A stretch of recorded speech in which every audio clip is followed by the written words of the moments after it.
Sziasztok, én Sziklai Csaba vagyok, ez a Tudatos Masször, mindig furán így mutogatok, és vendégem Bene Máté, gerinc specialista gyógytornász. Szia Csaba, sziasztok! Köszönöm szépen, hogy eljöttél újra. Szépen köszönöm, hogy jöhetek. És igen, már többször is, akit érdekel, az már megtekinteti a leírásba, vagy kommentbe való odarakva a többi beszélgetésünket is, már készült több is, és jól sikerültek szerintem. Mi ketten legalábbis élveztük. És az első kérdésem az lenne, azért is hívtalak most meg, mint tudod, hogy a Neuromasz képzésedről kérdezzek, mert van Máténak egy Neuromasz nevű új tanfolyam online és kicsit gyakorlati, főleg online tanfolyam. Igen. Mi ez? Mi a Neuromasz, és mi ez az egész? Mesélj nekünk. Igen, köszönöm. Hát ha most itt kimennénk az oktogonra, vagy mondjuk a 4-es 6-os megállóba, és megkérdeznénk az embereket, hogy mit csinál egy masször, tehát hogy hogyan hat az emberre, akkor az emberek biztos, hogy azt mondanák, hogy fellazítják az izmokat, helyre tesznek csigolyákat, kioldanak izomcsomókat, manipulálnak izületeket, és hogy csinálnak valami nagyon komoly strukturális dolgot a szervezetben. És hogyha elmegyünk módszereket tanulni, masszázs és manuálterápiás módszereket, akkor is jellemzően ilyen régi tapasztalatokra, tanultakra építve azt tanuljuk, hogy ezekkel a dolgokkal foglalkozunk. Viszont az elmúlt 30 évben, a 90-es évektől indulva a tudomány elkezdte ezt nagyon megrákcsálni. Tehát elkezdtünk MRI felvételeket készíteni, lett MRI készülékünk, elkezdtünk csinálni beteg emberekről, elkezdtünk csinálni egészséges emberekről, és elkezdtük megnézni azt, hogy mi történik az izületekben, mondjuk egy manipuláció előtt, után, mi történik az izmokban, ultrahanggal elkezdtünk belenézegetni az emberekbe, és egyre jobban kiderült, hogy az, amit hittünk, hogy csinálunk, a módszereink zseniálisak, és hát látjuk, hogy működnek, különben nem maradnának fenn, meg csodálatosan javulnak a betegeink, viszont nem azt csináljuk, amit gondoltunk. Tehát, hogy nem, amit művelünk, az nem annyira egy strukturális dolog, mert a szervezet végtelen robosztus, tehát nagyon-nagyon erős szalagrendszer fogja a csigolyákat, az idegrendszer dönti el, hogy az izomtónus az milyen legyen, és a tudomány elkezdett abba az irányba menni, hogy amit a kezünkkel csinálunk egy manuális kezelés alatt, az sokkal kevésbé a csigolyákra, azokra is, tehát valamennyire, de nagyon-nagyon kicsi részben. És 3%? Hát nem túl sok, tehát nagyon-nagyon kicsi arányban. Ilyen nagyon rövid távú és átmeneti hatásokat érünk el a struktúrán, viszont annál inkább belenyúlunk abba, hogy az idegrendszer mit csinál a páciensében. És hogy belegondol az ember, de az, hogy milyen legyen az izomtónusom, az a toronyban dől el, meg a gerincvelőben. Tehát az agy meg a gerincvelő reflexei fogja eldönteni, hogy milyenre kell húzni az izomtónust, hurkon, meg mindenféle érzékelő testecskéken keresztül. És nagyon érdekes, hogyha mondjuk csinálok egy fájdalomélményt, tehát fáj a gerincem. Egy gerinc nem tud fájni.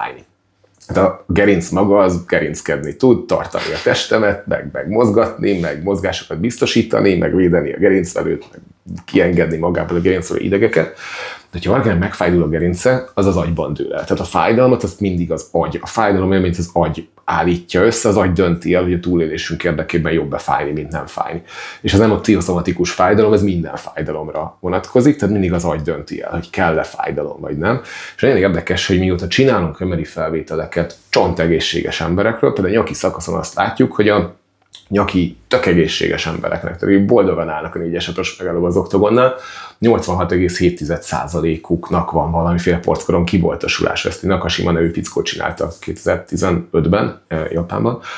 És az az érdekes, hogy miért nem fájnak ezek az emberek, amikor ugyanolyan porckorong sérülük van, mint annak, akinek fájnak. És van rengeteg faktor.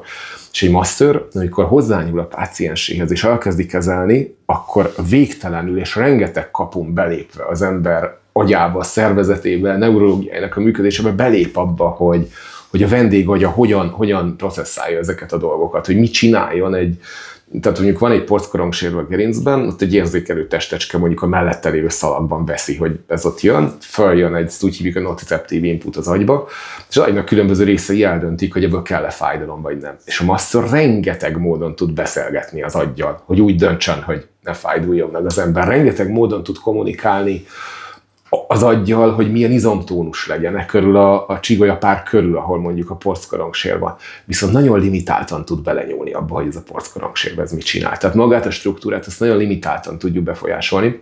És a 90-es évek óta, aztán igyekszek rövid lenni, mert nagyon hosszan dumálok, tehát a 90-es évek óta egyre jobban azt látjuk, hogy mi a kezünkkel, amikor manuális kezelést nyújtunk, az aggyal, meg az idegrendszerrel beszélgetünk, nem letapadt struktúrákat oldunk föl, meg nem izületeket teszünk a helyére.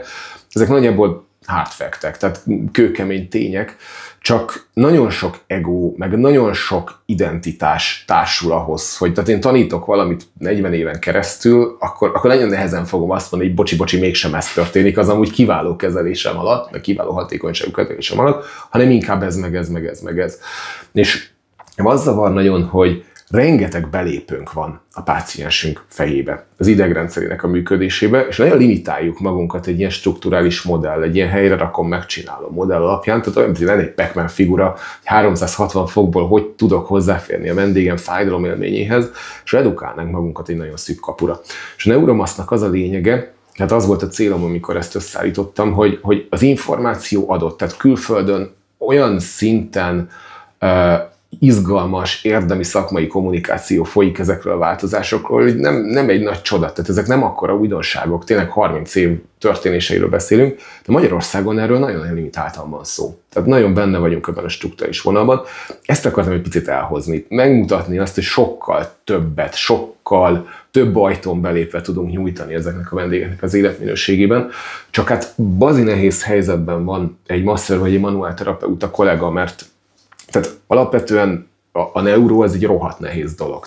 Tehát a lényeg az, hogy a neuró az egy borzasztó összetett és borzasztó bonyolult dolog. Tehát az, hogy hogyan működik az idegrendszer, hogyan működnek a reflexek, az agy, hogyan működik az izomtónusnak a beállítása, hát az ilyen science fiction dolog. És alapvetően az ember kétféle forrást tud, nagy részt kétféle forrást tud találni. Az egyik azt fogja mondani, hogy nagyon-nagyon felületes szinten kommunikál erről, a másik meg ilyen dolgokat mond, hogy a manuálterápia újonnan felfedezett hatásmechanizmusa, a temporális szummáció, a szürke állomány hátsó szarvi gátlása, meg nem fogok ilyen durva dolgokat mondani, tehát ez félre ne értsd.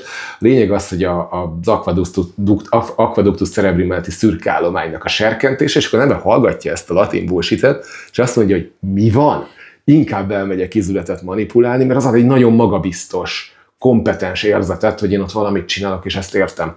És a Neuromasszal az volt a célom, hogy a bonyolult, de valós, tehát lényegesen valósabb irányt szeretném lefordítani magyarra. Érthetővé tenni, emészthetővé tenni, odaadni a kollégáknak azért, hogy sokkal-sokkal hatékonyabban, lényeglátóbban és fölösleges lépések nélkül tudják kezelni a pácienseiket, és azt érzem, hogy nagyon-nagyon ritkán vagyok elégedett egy képzés után, de most szerintem ez egész jól sikerül. Mik a visszajelzések eddig a többiek szerint is jól sikerül? Igen. Vagy pont azért érzed, hogy jól sikerül? Pont azért érzem, nagyon bizonytalan voltam, amikor ezt csináltam, mert nagyon nehéz volt azt eldönteni, hogy honnan induljunk, és végül is úgy döntöttem, hogy elindulunk az alapoktól, a legalapabb alapoktól. Tehát onnan indultunk el, hogy neuron, hogyan viszi az idegsejt az ingerületet, ebből raktuk össze, hogy megy föl ez az ingerület az agyba, ha hozzánk ér a masszőr, ha a masszőr érinti a vendéget, hogyan áll össze a fájdalomélményt. Nagyon az alapoktól indultunk el, aztán mentünk így egész masszív magasságokig, és nagyon bizonytalan voltam, hogy jó ez kiindulási pontnak, hogy kell-e ennyire részletesen, de azt gondolom, hogy ha egy hiányzó puzzle darab maradt volna, akkor nem lett volna ennyire teljes a vége. Tehát amikor azt mondjuk, hogy gamma-hurok és tónusreguláció és a fájdalomélménynek a befolyásolása az aqueductus cerebri melletti szürke állomány serkentésével, csak elvégezték ezeknek, ez most már ilyen piece of cake, tehát teljesen egyértelmű dolog, ahhoz nagyon kellenek ezek a puzzle-ök. És azt írták a kollégák, hogy nagyon sokan, 150 kollega vett részt így az első körben, végtelenül örültem ezeknek, hogy mondjam, tehát nagyon nehéz volt eldönteni, hogy honnan menjünk, hova kerüljön fókusz. Azt írták, hogy nagyon sokan, hogy ritkán vesznek részt ennyire strukturált, ennyire alapoktól felépített képzésen. Írták azt, hogy mennyire tetszett nekik, hogy nem PPT-t olvasok fel, hanem végig rajzolgatom és mutogatom, hogy erre megy az ingerület, arra megy az ingerület. Ugye az életképes volt. Mondták azt, hogy ezt a gyakorlati napon egy hölgy, nagyon-nagyon sok ilyen visszajelzés érkezett, hogy morcos arccal nézte végig az egész napot. Azt hittem, hogy ő ilyen kicsit szkeptikus ezzel kapcsolatban, a végén odajött és azt mondta, hogy annyira tetszett neki a 0 ponttól az utolsóig a képzés, mert hogy nagyon sokszor ma azt tapasztalja, hatalmas tapasztalata van a hölgyet, nagyon régóta csinálja szakmát, minden módszerben benne van. Azt tapasztalja, hogy le akarják beszélni az embereket arról, hogy masszírozzon embereket, és azt mondja, hogy olyan jó, hogy végignézte ezt, megtanulta ezt is, és rájött arra, hogy ez a király, tehát, hogy ezt kell csinálni, mert az érintésnek olyan hatalma van, amit nem nagyon lehet helyettesíteni másképp. Szóval nagyon jók a visszajelzések. Még igazítok a képzésen, tehát még finomítom, de azt hiszem, hogy csapás iránynak ez így elég rendben van. És akit érdekelne, akkor mikor hogy tud jelentkezni, hogy csinálod ezt a beengedést, vagy hogy lehet tanulni? Igen, évente 2-szer lesz Neuromasz belépő. Tehát megfeltetik azt a kérdést, hogyha főleg online a képzés, akkor miért nem örökzöld? Tehát, hogy miért nem lehet állandóan benevezni? Én ebben azért nem hiszek, mert ha összeáll egy csapat, akkor együtt tudunk menni, és akkor full fókusszal rajta tudok lenni a képzésen. Tehát, hogy mindenkinek külön menne, akkor nem tudnám, hogy ki hol jár. Így viszont, ha bármi kérdés felmerül, én is haladok az anyaggal, és akkor ott tudok lenni a csapaton. Hát jó dolgokra várni kell. Tehát ez olyan, hogy nincs mindig, de például most júliusban fog indulni a következő, oda lehet jelentkezni, és lehet csatlakozni hozzá. Akkor évi 300 ember végezheti el ezt körülbelül? Nem biztos, nem tudom, hogy mennyien csatlakozhatnak egyszerre? Ennek nincs limitje, de most 150 ember végzett, igen. Fogalmam nincs, hogy ezzel akkor most csökkenni fog ennek az érdeklődése. Rajtunk múlik, akkor növekedni fog. Ők nyitják meg, nem tudom, ezt sosem lehet előre tudni. Volt több kérdés is a fejemben, de mondjuk az egyik, hogy milyen volt ezt megcsinálni, meg te mit tanultál közben, milyen élmény volt összerakni. Kőkemény volt. Tehát az a borzasztó nehéz ebben, hogy azért ez egy nagyon dinamikus, nagyon-nagyon változó terület, és nekem egy borzasztó stresszes 2,5 hónap volt, mert ez nem látszik, amikor valaki nézi a videót, azt szokták mondani, hogy nagyon struktúrált, nagyon összeszedett, és a többi. Tehát látták volna a szobát, ami a stúdióban készült, tehát a 200 könyv, papírok, jegyzetek szétszorva, ez itt van, ott van, post-it, szóval nagyon-nagyon sok anyagot néztem, de számolatlan kutatást olvastam el, rengeteg könyvet, oktató videót, a régi tanulmányokat, akkor az megnyit egy csomót, mert az már nem úgy van, akkor ott felmerül egy kérdés, tehát rengeteget tanultam szakmailag. Ez volt az egyik legfontosabb tanulság, mert azt gondolom, hogyha tanít valamit az ember, akkor az olyan, mint jéghegynek a csúcsa. Tehát, hogyha jól akarom tanítani ezt, akkor nagyon látnom kell, hogy mi van a víz alatt, és ilyen szinten kell érteni hozzá. Ez a klasszik Einstein idézet, hogyha nem tudsz valamit elmagyarázni egy 5 éves gyerek szintjén, akkor nem érted igazán. És nagyon sokszor challenge-eltem meg a videóimat, hogy van-e benne fölösleges mondat, van-e benne túlbonyolítás, van-e benne, szerintem ismerős neked ez a vágós játék, hogy hát egy félórás videónak a felvétele, az csak a felvétel maga olyan 3 nap. Mert fölveszem, ott még lehet egyszerűsíteni, oké. Hoppá, akkor az biztos, hogy úgy van, akkor nézzünk már meg 3 másik vizsgálatot ebben a témában, oké, úgy van, akkor maradhat. De akkor már nem illik oda, akkor az előtt, tehát, hogy kőkemény meló volt ez, és azért rendesen stresszes is voltam. Tehát erről szóltak a napjaim, tehát reggel mentem forgatni, délután vágtam, este kerestem az anyagokat, meg gyűjtöttem össze a következőhöz. Szóval úgy másnak nem nagyon volt hely, és azért ez egy elég masszív menet, de azt érzem, hogy én is rengeteget fejlődtem szakmailag. Tehát ez egy nagyon fontos tapasztalat volt. Aztán amikor elindult a képzés, akkor tettem benne egy konkort, mert ez biztos láttátok, hogy lett benne egy betegvizsgálat rész.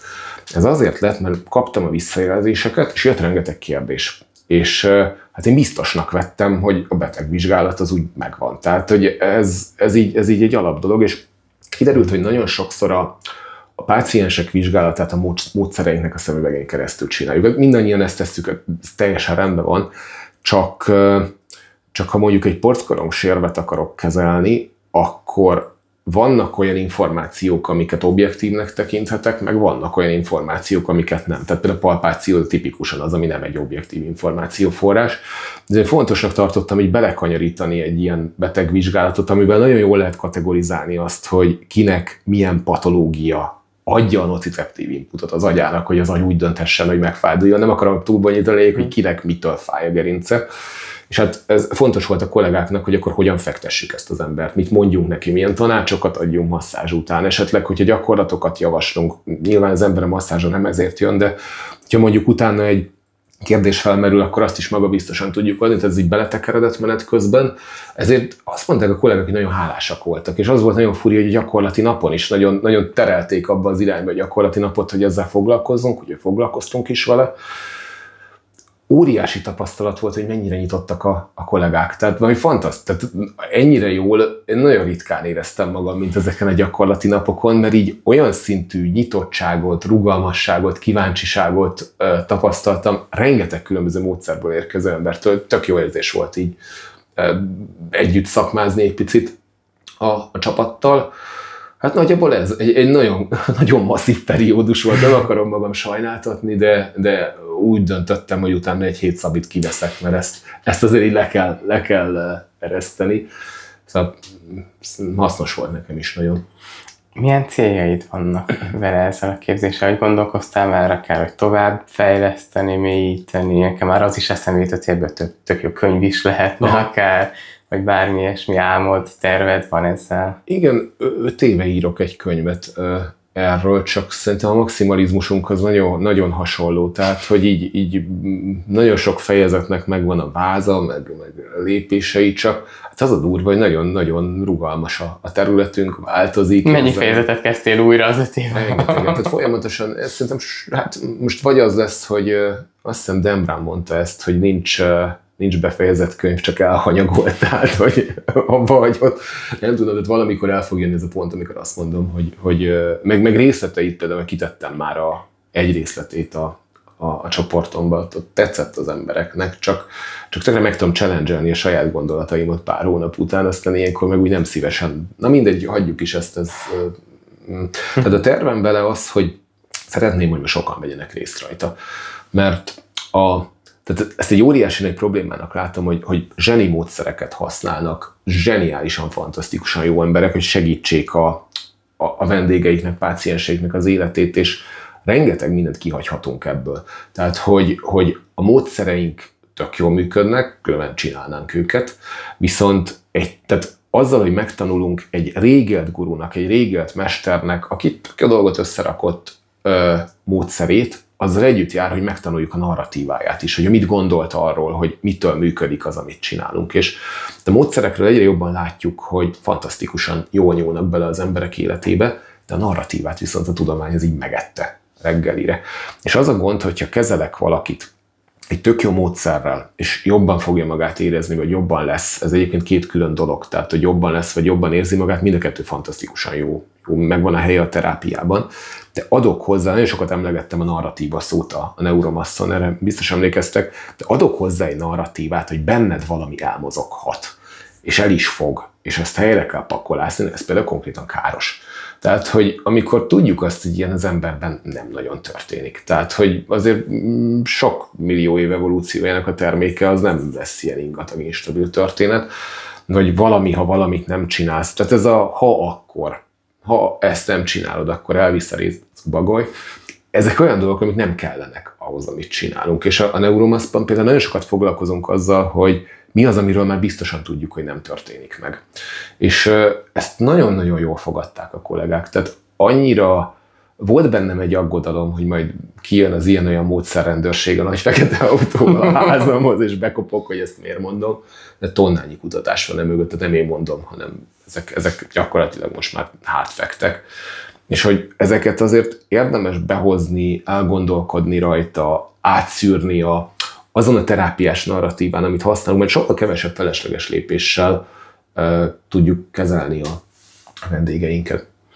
Szerinted ez el tud terjedni? Mert nekem 2 ilyen szenárió van a fejemben, hogy egyik, meg nagy reményem nekem is ez jobban elterjed, és akkor ezen narratívák alapján próbálnak gondolkozni az emberek, és nem azt, hogy ez a te narratívát, hanem így széles látókörűen, tudományos vonalak mentén gondolkoznak az emberek, viszont szerintem a legtöbb oktató, hogyha mondjuk van, nem tudom, egy tucat ilyen nagyobb magyar oktató, akit követnek az emberek, és abban mondjuk a 12-ből legalább 10 szerintem úgy dolgozik, hogy van egy módszer, vagy egy-kettő módszer, amit így nyom, és úgy követik őket az emberek. Ez emellett szerinted el tud terjedni ez a gondolkodásmód? Én nagyon optimista vagyok, mert szerintem a tudás fejlődését nem lehet megállítani. Tehát lehet azt mondani, hogy lehet ragaszkodni ahhoz, hogy a nap kering a föld körül, csak egy idő után hülyének fogják nézni azt az embert, aki ezt gondolja. Tehát kialakul egy olyan szűk, kicsit ilyen elmaradott réteg, tehát meg fog ez maradni, tehát ez elkerülhetetlen. Viszont a tudás az robog. Tehát az a jó, hogy így, hogy a számítási kapacitás ennyire növekszik, meg AI és társai, tehát van forrás lehetőség a tudomány fejlődésére, nincs megállás ebben. Tehát az a jó, hogy ha ezt most mondom én, de ha felmész az Instagramra, hát külföldön ezt így szórják az emberekre ezeket az információkat, tehát egy idő után ennek nem lehet megállt parancsolni. És a módszerekben az a zseniális, hogy mindegyik módszernek megvan a maga erőssége, és megvan a maga gyengesége. Tehát mindegyik módszernek van előnye, mindegyiknek van hátránya, és hogyha tudom azt, hogy az a módszer egész pontosan mit csinál, akkor be tudom válogatni azokat az embereket, akivel pont az a módszer kompatibilis. Tehát a módszereknek nagyon-nagyon megvan a létjogosultsága, és nagyon-nagyon fontos, hasznos dolgok, csak azt például szerintem ebben gondolunk ugyan, hogy az óriási hiba, ha van egy módszerem, van egy kalapácsom, akkor elkezdek mindent szögelni. Hát ez nagypapám javított kispolszkit kalapáccsal, és az ott még működött is, mondjuk egy kipufogó javításánál. Tehát tudott eredményeket elérni vele, de megnézném, hogy egy modern autószámítógépét hogyan tudja elektronikálni. Igen.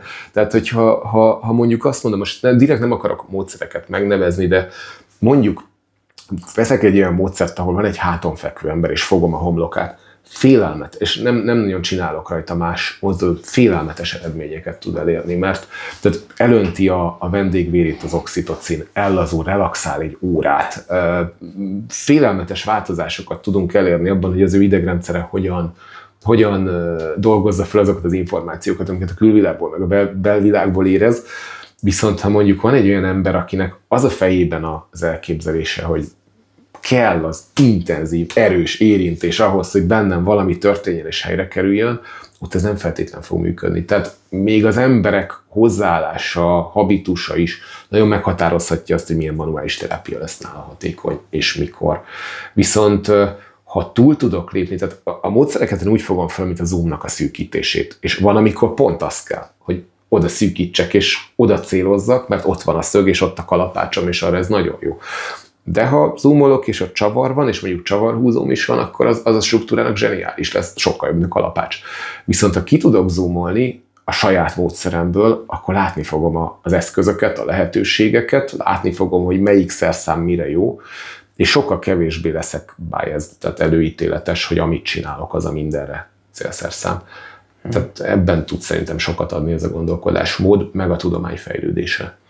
Ez egy kicsit ilyen mellékes kérdés, csak eszembe jutott, hogy ilyen életmód tanácsadáson, vagy ilyesmi, nem gondolkoztál még, hogy sokkal tágabb legyen ez a kör, mert nálad is egyre jobban úgy érzem, hogy oké, van ez a manuális irány, igen. Viszont te is egyre jobban úgy közelíted meg az egészet, hogy igazából a mentálhigiénia is annyira számít, igazából a kommunikáció is annyira számít, és ugyanúgy lehetne a képzés egy része már egy, nem tudom, pszichológussal leülve, vagy kommunikációs trénerrel, hogy beszéljünk, és az is ugyanannyira fontos.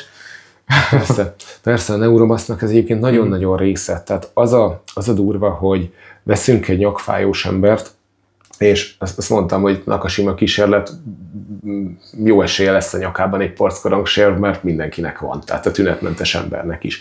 Viszont nézek egy emerit, akkor csak a kép alapján nem tudom megmondani azt, hogy aki az emeri, annak fáj a nyaka jelen pillanatban, vagy nem, tök mindegy, mi van azon az emberén, hogyha egy ordinári nagy sér van, akkor sem feltétlen lesz nyakfájós. Azt meg végképp nem tudom megmondani belőle, hogy 3 éven belül fájni fog-e. De hogyha ez az ember kitölt egy kérdőívet, ez a Hospital Anxiety and Depression Scale, tehát hogy ő mennyire szorong, vagy mennyire depressziós, akkor nagyon jó eséllyel meg tudom mondani, hogy a legjobban szorongó embernek szinte biztos fáj a nyaka, és hogyha depressziós, akkor 3 éven belül szinte biztos, hogy fog. És az érdekes, hogy én egyébként nem manuális terápiát csinálok, hanem mozgásos, de ilyen szempontból nincs is jelentősége, hogyha látjuk ezeket az összefüggéseket, és nem akarom magát a nyak struktúráját manipulálni, ami néha tök jó, tehát néha teljesen rendben van, hanem elkezdek azon gondolkodni, hogy ez az ember vajon mitől szorong. Miért feszíti együtt az izmait? Az idegrendszere hogyan fogja ezáltal felhúzni az érzékenységét? Erről mind szó van a neuromaszban, és nem ilyen lagymatag bullshitelés jelleggel, hanem neuronról neuronra, mirigyről mirigyre, ez fog történni, itt, ez erre, hat, ez a... Tehát az összefüggéseket nagyon-nagyon átvesszük. akkor el tudok kezdeni gondolkodni azon, hogy tudom a kezelésemet az első pillanatot, és ez volt a Neuromasznak egy fő ígérete, hogy az első kapcsolat felvételi ponttól odáig, hogy elmegy a vendég, de még azon túl is minden megnyilvánulásunk egy picit gyógyítóbb legyen, és egy picit terápiásabb. Tehát, hogy hogyan tudok úgy kommunikálni, hogy szedjem ki ebből az izomfeszültségből, hogyan tudok nem úgy kommunikálni, hogy ezt fokozzam. Ez végtelen fontos, mert néha azért ebbe bele tudom csúszni. Szánkon néha kijön, ezt mondtam, mint a fogkrém. Tehát néha kicsúszott onnan, akkor nehéz visszaügyeskedni. Tehát, hogy ne csináljunk ilyen verbális iatrogenitásokat, amivel ártunk az embernek azáltal, hogy beparáztatjuk olyan dolgokkal, amitől nem kéne. Hogyan tudjuk úgy érinteni, úgy ellazítani, felismerni, ha esetleg ő szenzitizált, ezek mind összefüggenek, és az egy gyönyörű, hogy tök mindegy, mi a módszerünk, ezeket mindig tudjuk picit jobban csinálni, vagy mind tudjuk magunkat picit fejleszteni benne, és hát ez valahol az életmód tanácsadás maga. Tehát, hogy ide fut ki.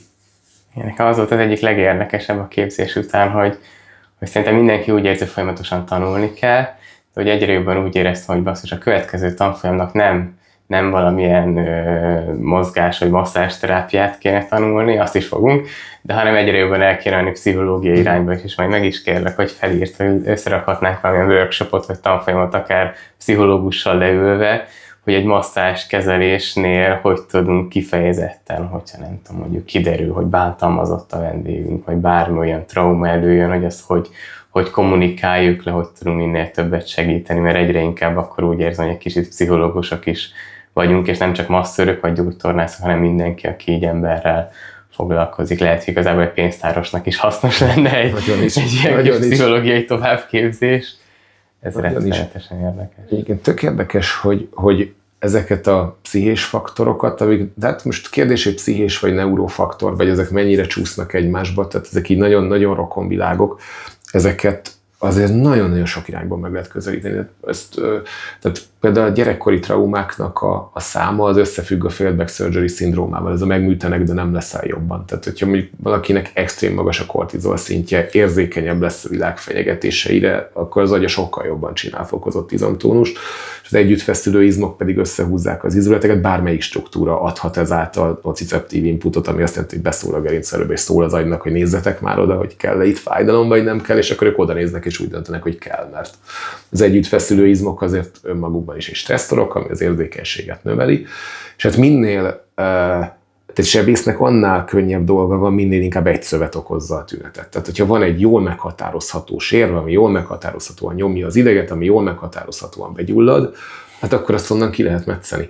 De hogyha itt van 600 struktúra, ami rosszul viselkedik, innen vezérelve, akkor ez a műtét egyre kevésbé lesz esélyesen sikeres, most nem tudom mennyire volt magyaros, de érthető. Tehát, hogy ha viszont innen is elkezdjük piszkálni ezt a rendszert, tologatni a potmétereket, akkor jobban el tudunk oda jutni, hogy az ember kevésbé fájjon, és hogy ezt mennyire sok irányból meg lehet célolni. Nagyon sokszor csináljuk azt a hibát mi, hogy megfájdul a nyaka, és azt mondjuk, hogy ott van egy porckorongsér.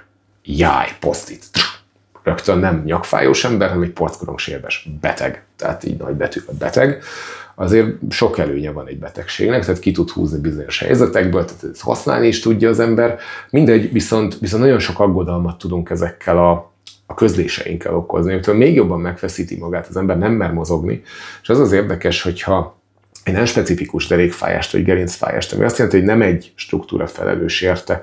És az gérdekes, hogy ez a gerincfájdalmak 91%-a tök mindegy, mi van az emerin, tök mindegy, óriási arány, ezt a mozgás javítani fogja. És hogyha az ember elmenne futni, ha tényleg nem az a végtelenül elvétve adódó ritka kivétel, akinek tényleg valamiért vigyázni kell erre, akkor azáltal, hogy fut, csökken az agyának a kortizol érzékenysége, csökken az érzékenysége a bejövő veszélyjelekre, és kevésbé fog megfájdulni ugyanarra. És főleg, hogy az ember mondjuk egy sportoló volt, akinek hozzá van az endorfin szintje is húzva hozzá az edzésmennyiséghez terheléshez, amit ő csinál, hát ezeket az embereket nagyon gyorsan lehet beteggé tenni. És ezzel nagyon sokat foglalkoztunk például a Neuromasszon is, hogy hogyan beszéljünk, hogyan kommunikáljunk, hogyan mondjuk el, hogy mit fogunk csinálni. Van egy tök érdekes kérdés, de erről például nem volt szó a képzésen, hogy oda jön a vendég, és megkérdezi azt, hogy figyelj, mikor javulok meg, mikorra gyógyulok meg. Ezt mindig megkérdezik. Tehát ez lehet egy játszmába hívás is, De nagyon sokszor ez egy tök jogos kérdés. Hát basszus, elromlott az autóm, elviszem a szerelőhöz, Géza, menni akarok, mikor lesz kész? Ez volt a képzésben. Igen? Mindegy, akkor mindegy, most már végig talán. Nyugodtan, de emléksz, azt hiszem, lehet a kosaras fiúnál jött elő, hogy volt a kosaras tinédzser, és lehet. akkor itt, hogy ő kérdezi, amikor. És mikor leszek jobban? De akkor mondhatod, figyelj, köszönöm. ha neked nem baj, hogyha lelősz spoilereket. Nem, abszolút nem. Van rengeteg anyagban benne, hogy mindegy. Tehát, hogy 20 óra, család kb. 20 órányi. Hát valahogy úgy, igen. Szóval én nem tudom, hogy mikor lesz ő jobban. Azt sem tudom, hogy jobban lesz. Tehát hazudnék, hogyha bármit mondanék neki, mert nem vagyunk látnokok. Tehát ez egy irreális elvárás, viszont ő mégis vár valamit. Egy választ, mert attól nyugszik meg, attól kap egy kontrollt. Tehát ez egy óriási kérdése a kommunikációnak, egy stratégiai kérdése egy terapeuta esetén. Azt szoktam csinálni, hogy figyelj, a tapasztalatom szerint ez általában ennyi ideig tart, de volt ember, akinek 3 hónap, most csak mondtam valamit, de volt páciensem, aki másnapra jobban lett, amikor ezt csinálta, igaz, nem volt sok, tehát ne legyenek irreális elvárások, és volt, akinek sokkal tovább tartott, volt, aki meg se javult, mert még ez a tényező számít, amivel foglalkoznod kell. És hogy mi minden van mögött a kommunikáció mögött. A tapasztalatom szerint, hát igen, ezt nem is tudom, ki mondta, hogy az egészségügyben 3 legveszélyesebb szó van a tapasztalatom szerint, de itt ebben a kontextusban ez fontos, ezzel szubkommunikálom azt, hogy láttam már ilyen beteget. Tehát, hogy volt a kezemben ilyen ember, ez azért ad egy megnyugvást a szorongó idegrendszernek, tehát a fájdalom az szorong. Nagyon fontos azt mondom, hogy általában ennyi. Tehát a biztos rossz az még mindig jobb, mint a bizonytalan bármi. Tehát itt kialakul egy ilyen elvárás, viszont azonnal azt mondom, hogy de lehet hamarabb. Tehát volt már ilyen, tudsz, ezek kvázi szuggesztálsz egy engedélyt, hogy lehet hamarabb megjavulni. És persze először mondom a jót, mert ez horgonyozza azt, hogy milyen valóság alakul ki az embernek a fejében, és utána mondom azt, hogy ez persze tarthat tovább, és utána a fontos faktorok, ami megint a te kontrollod alá tartozik. Tehát így tudunk rengeteget segíteni azzal is, ami kijön, és ez túlhangsúlyozottságnak tűnhet annak az embernek, aki nem volt érzékeny egészségügyi helyzetben, de aki volt, az pontosan tudja, hogy ennek mekkora súlya meg jelentősége van, főleg akkor a terapeuta egy tekintélyszemély, akinek még hiszek is. Tehát ott ez egy fontos sztori. Van egy dilemmám ezzel, vagy felmerült a képzés közben egy dilemma velem, és ahhoz is kapcsolám, hogy amúgy tőled vettem egy olyan példát, amikor a fájdalomról beszéltél, hogy mint egy kancsót képzeljünk el, ami túlcsordul.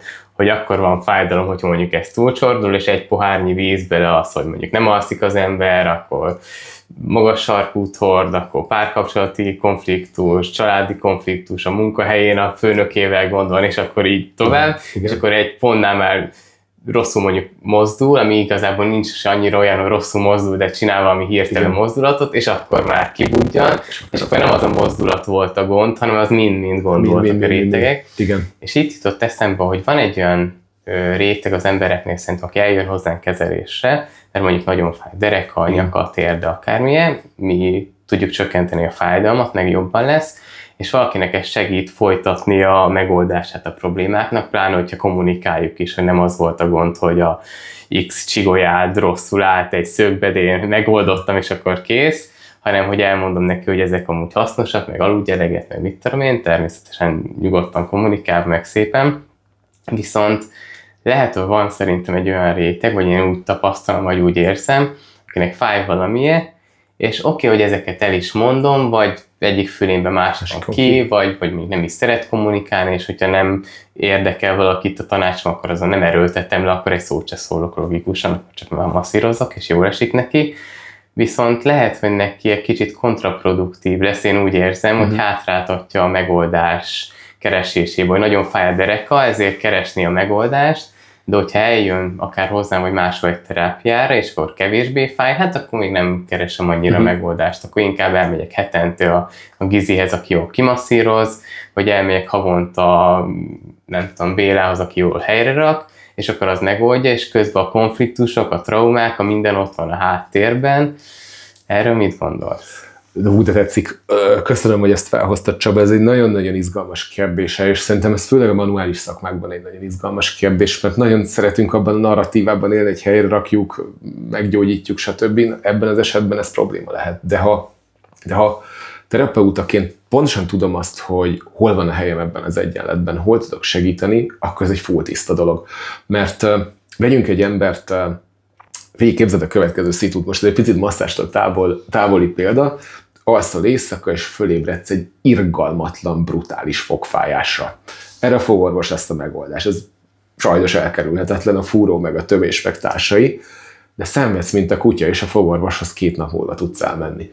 Akkor mindent meg fog adni az ember azért, hogy enyhüljön a fájdalma arra a 2 napra. Tehát a fájdalom tud egy olyan szörnyű életminőségromlást okozni, hogy azt mondjam, hogy mulasszátok el, hogy hogyan, csak tegyetek helyre, valahogy oldjátok meg ezt, és nagyon sok mindent tud fájdalmat csillapítani. Tud az ember, aki mondjuk oda tudok menni valamilyen manuális technikával fogfájást csillapítani, amit lehet, és csillapodik a fájdalom, az egy fantasztikus hozzájárulás az ember életéhez. Akkor elmegy a fogorvoshoz 2 nap múlva, beül a váróba, és nem tudom, tapasztaltátok ezt, hogy a fogorvosi váróban a fogfájásod hirtelen nagyon nagyot tud javulni. Tehát ez az, hogy az agy összerakja az élményt. Most attól, hogy úgy érzi, hogy megtetted a lépéseket a megoldásért, és már nem kell annyira téged triggerelni a fájdalommal, hogy menjél a megoldás felé, vagy azért, mert stresszel a fúró hangja, és inkább, de ez más kérdés, és tud fogfájást csillapítani a fogorvos az oki megoldással. Tehát arra akarok kilukadni, hogyha tisztán kommunikálva van, hogy figyelj, én azt tudom neked adni, hogy átsegítelek A pontból a B-ig, de nem oldom meg oki szinten a problémádat, akkor ez egy tiszta ügy. Tehát akkor szerintem a világ legjobb dolga, mert ha van tehát olyan érdekes, hogy ha mondjuk vagyok 42 éves, akkor 42 év van mögöttem a traumáival, stresszeivel, mozgásaival, fájdalommenedzsment stratégiáival, narratíváival, stb. És találkozok a master kollégával egy ponton. Itt találkozik a sorsunk. És a master kollega fájok, akkor mögöttem az a 42 év van, amiből lehet, hogy mondjuk egy rossz mozdulat volt a legnagyobb faktor, de lehet, hogy a minden más is az a legkevesebb, akkor ő hatni fog nagyon célzottan, nagyon specifikusan erre a rendszerre valamit tud javítani, ellensúlyozni ezen a dolgon. És hogyha én nagyon tisztán kommunikálom azt, hogy figyelj, azt tudom csinálni, hogy enyhítem a fájdalmat egy hétre. És ezt a kutatás gyönyörűen megmondja, hogy mire vagyunk képesek nagyjából ilyen téren, vagy tudom egy picit csökkenteni a fájdalmadat, hogy szabadabban tudj mozogni, de kell az, hogy mozog, mert a mozgás fog meggyógyítani. Vagy, ez dr. Buda Lászlótól tanultam, hogy a fájdalomnak mindig van egy tünete, egy triggere, egy oka és egy eredendő oka. Tehát, hogy hova tudok belenyúlni, de menj el esetleg oda, ahol oldják az eredet. Tehát, hogy ez tisztán le van kommunikálva, ez egy nagyon-nagyon szép dolog. Tehát akkor semmi gond nincs ezzel a világon. Akkor csatlakozok hozzád nagyon, amikor azt mondom, hogy na, én meggyógyítalak, innen kintről, helyre raklak, megszüntetem, helyre teszem, kiszedem, bármit is jelentsen ez a szó. Ilyeneket nem csinálunk egyébként, nem tudunk, tehát ez is tudományos tények. Na, az baj. Tehát, mert akkor azt fogom érezni, hogy bennem valami elmozog, vagy bennem valami letapadozgat, mert csinálok, vagy nem csinálok valamit, attól függően, melyik kimondom hibás és elavult narratívát vesszük, és el kell mennem hozzá, hogy rajtam valamit megmókolj, hogy jobban legyen, ilyen nincsen, és ez viszont egy káros dolog. Mert egyrészt magamhoz kötöm, másrészt elültetem benne azt a hitet, hogy ő ilyen kis cukorborsó, akiben elbocorognak a szövetek, és nem olyan robosztus, mint amilyen igazából az. Ez baj. És ilyenkor tényleg lehet, hogy gond lesz ebből. A terápiában nagyon fontos kérdés, hogy nem csak az, hogy mit csinálunk, hanem az, hogy mi helyett. Viszont ha azt mondom, hogy fájdalmat csillapítok rajtad egy hétig, az csúcs. Tehát az egy tiszta kommunikációt, van egy jó deal. Viszont az is egy nagyon érdekes kérdés, hogy meg kell gyógyítani mindenkit.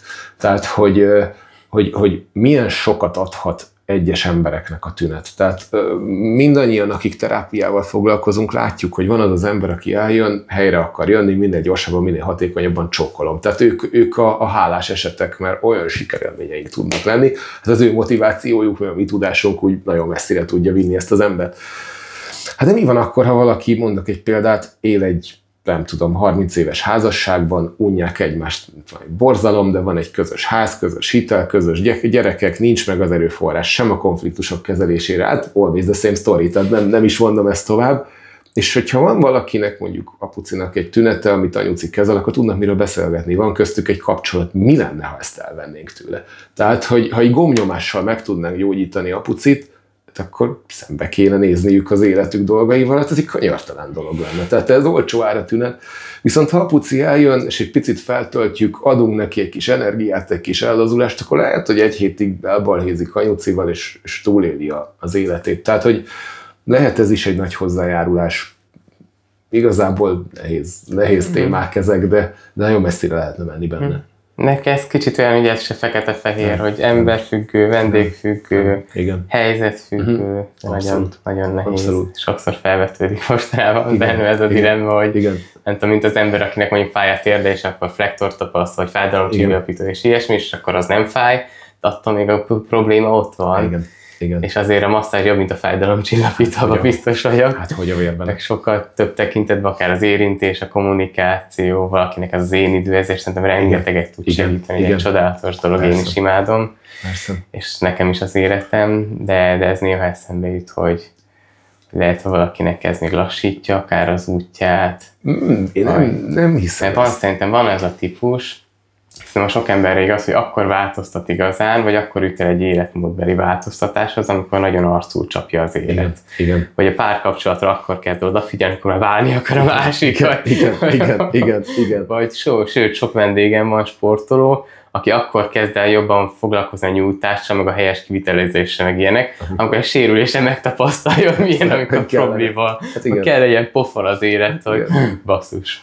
Hát igen, de nem a mi feladatunk áttolni őket a saját életükön. Tehát én mindig azt szoktam mondani a kollégáimnak, hogy nézd meg, hogy kéri-e. Ha kéri, akkor elmeséltem a haveromról, akivel olyan békésen tudtam beszélgetni a nyakfájásáról, mindenféle tanács nélkül, hosszú-hosszú ideig. Elmesélte, hogy éppen milyen fáj, én nagyon-nagyon megértően meghallgattam, aztán eljött az a pont, amikor megkérdezte, hogy mit kéne csinálni.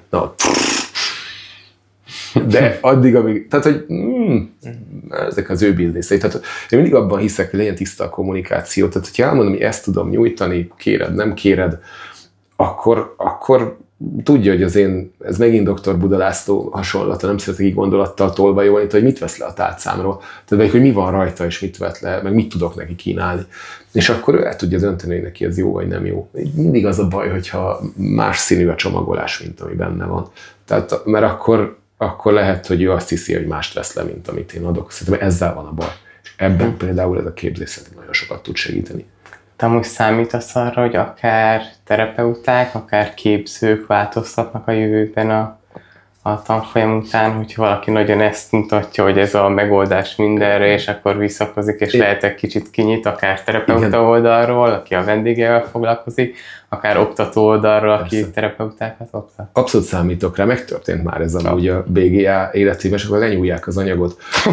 és ez így van a legnagyobb rendjén. Tehát figyelj, ez nem az én anyagom, ezek a tudományos tények. Én azt csináltam, hogy lefordítottam érthető nyelvre, struktúrába raktam, és egyszerűen érthetővé tettem az egészet, és így gyakorlatba ágyazhatóvá. Tehát én úgy fogom fel magam, mint egy szerkesztő.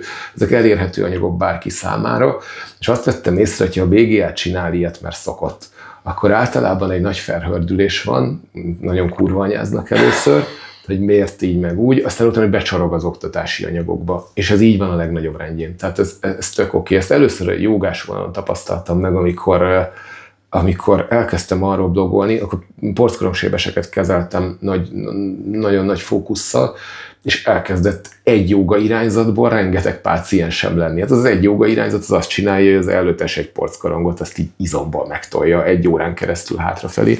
Elnézést kérek, fújok egy orrot közben, csak törlök, szóval is érdemes megállítani, csak az allergia. És így jöttek csőstül, és akkor leírtam, hogy mi okozza ezt. Tehát, hogy mi az a biomechanikai dolog, amivel mondjuk egy sérült porckorong sérült, és az emberek döntő többsége sérült porckoronggal rendelkezik már ilyen 25 éves korára.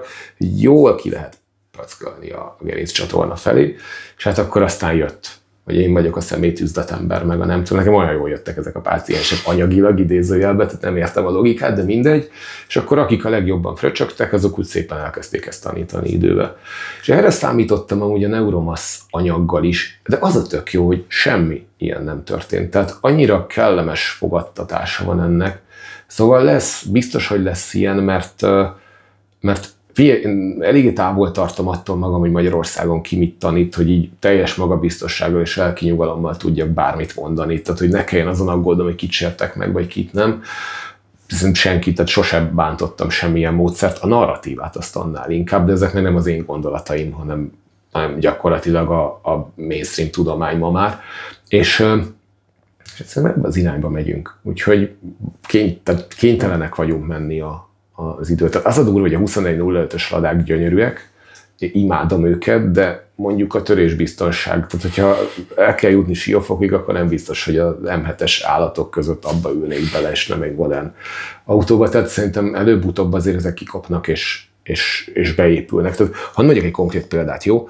Ott van a kiropraxis. Volt egy Palmer nevű zöldségkereskedő, aki egy halott orvos így az álmában megsukta, hogy minden betegségnek az oka a csigolyák elmozdulása, azt csinál, rákot, szívritmuszavart és mindent a világon, ami betegség, és ezt kell helyre rakni, hogy rend legyen. Tehát ez nyilván egy marhaság.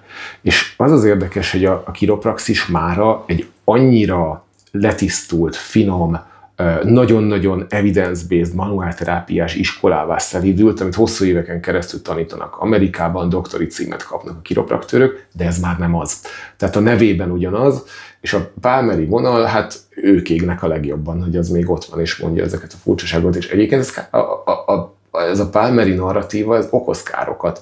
Mert hogyha valaki a rákjával elmegy csigolyaropogtatásra, ő nem fogja megkapni az adekvát kezelést, és az viszont okoz problémát.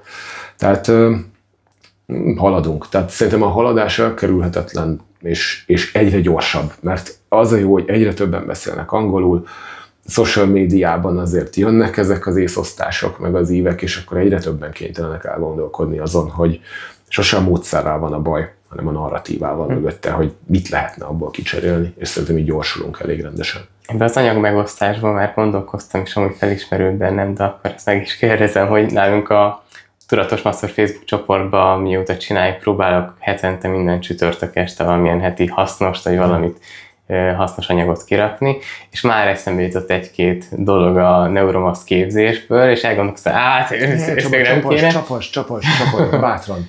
És aztán az szerintem az lesz akkor, hogyha jóvá is hagyod, hogy akkor kirakni egy érdekes, meg hasznos dolgot, és akár linkelni még a tanfolyamot is, mert a könyveknél is ez jutott eszembe, hogyha tök jó könyveket olvasok, akár tudományos, vagy önismereti, vagy pszichológiai más témákban, szóval mennyire oké, és kirakni abból egy részletet, főleg, hogyha ugye tiltják, meg nem szabad, viszont hogyha hozzáírom, hogy amúgy a könyvet ez írta, és akkor amúgy meg lehet vásárolni, akkor egy csomó embernek meg az még tovább viheti őket, és akár meg is veszik, és elolvassák, igen. De akkor nyugodtan oszthatunk meg. Nyugodtan, bátran, tehát semmi, világos semmi probléma nincs ezzel, bátran, mert mondom, ezek alapvetően nem az én gondolataim, én szerkesztőnek érzem magam ebben a történetben.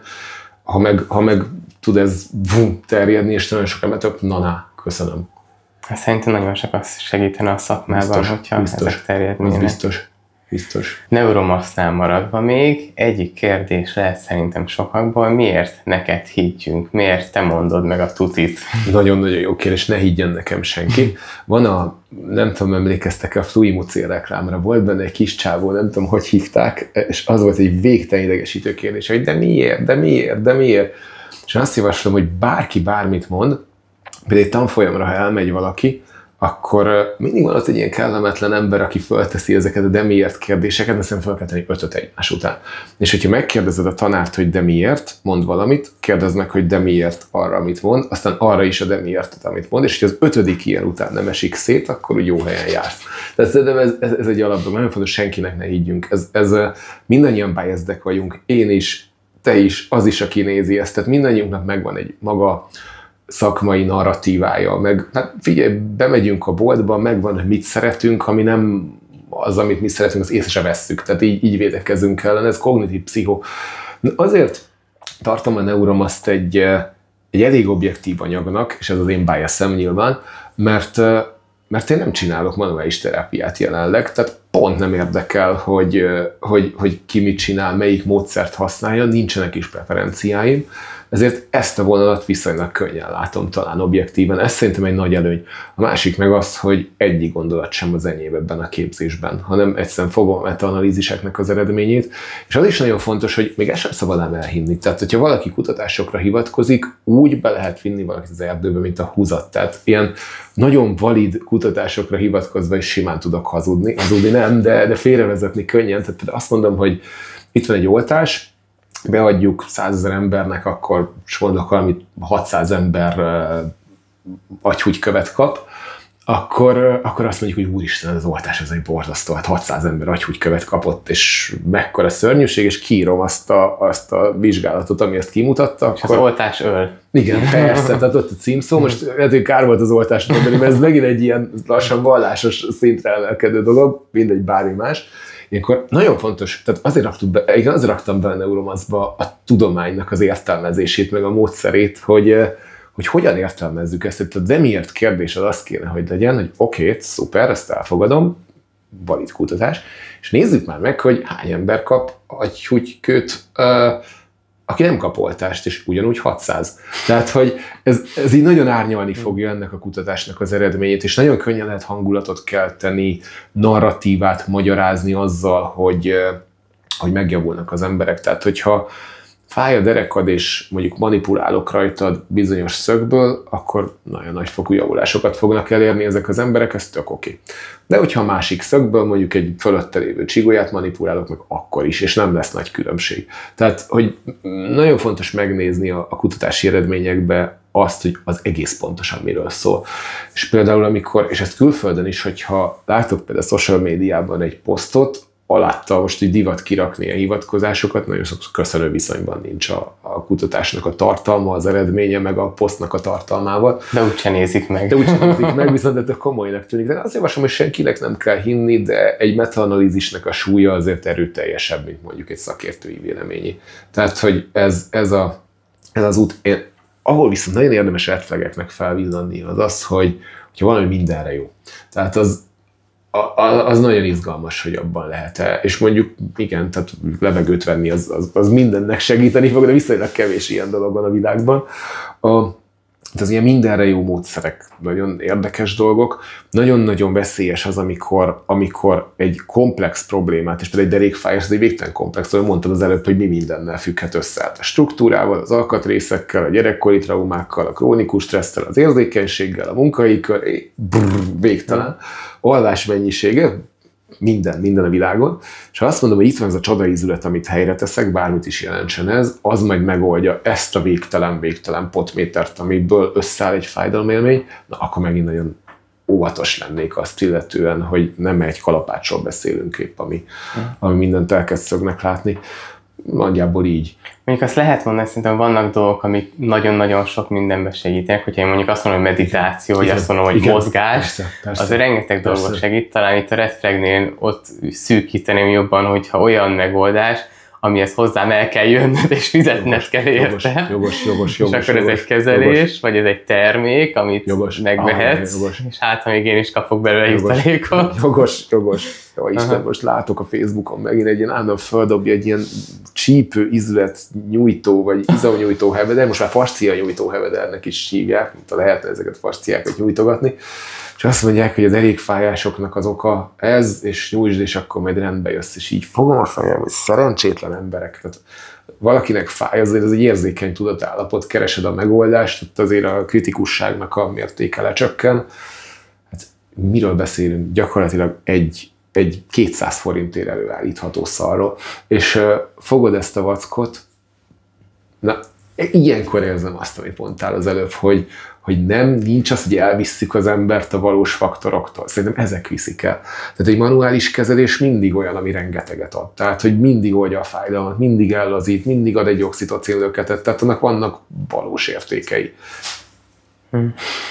Oké.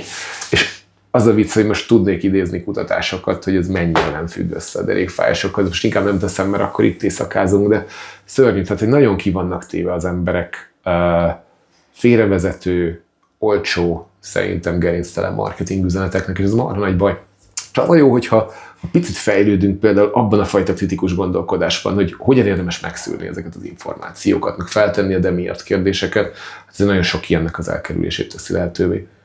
Ehhez kapcsolódó kérdés, hogy akkor a tudomány alapján próbáltad csinálni ezt a képzést, vagy csináltad is, és miért higgyünk, ahogy el is mondtad, hogy ezekkel még megtéveszteni is lehet, miért higgyünk az ilyen esettanulmányoknak, vagy metaanalíziseknek, vagy bármilyennek, hogyha szemben ott van egyik ember, aki azt mondja, hogy hát én 1000 embert kezeltem az utóbbi 15 évben, vagy 10 000 embert, és mind jobb lett kivétel nélkül, akkor ő könnyebben emészhetően adja át azt, hogy hát ez a tuti, és miért a tudománynak higgyünk? Szerintem mind a kettőnek érdemes hinni, csak másképp. Tehát, hogyha valaki kezelt 1000 embert és eredményeket ért el, tehát nagyon, nagyon fontos dolog ez, hogy masszázs és mozgásterápiás módszereket igazából tudományos alapon nem tudunk kidolgozni, kialakítani, a tudomány nem erre való. Tehát ez mindenképp tapasztalati úton fog létrejönni. És az a csávó, aki azt mondja, hogy kezelt 1000 embert, és jobban lettek a páciensei, az nagyon érdemes megnézni, hogy mit csinált. És mit csinált valójában, mert valamit jól csinált. Csak az a probléma, hogy ott van ez az ember.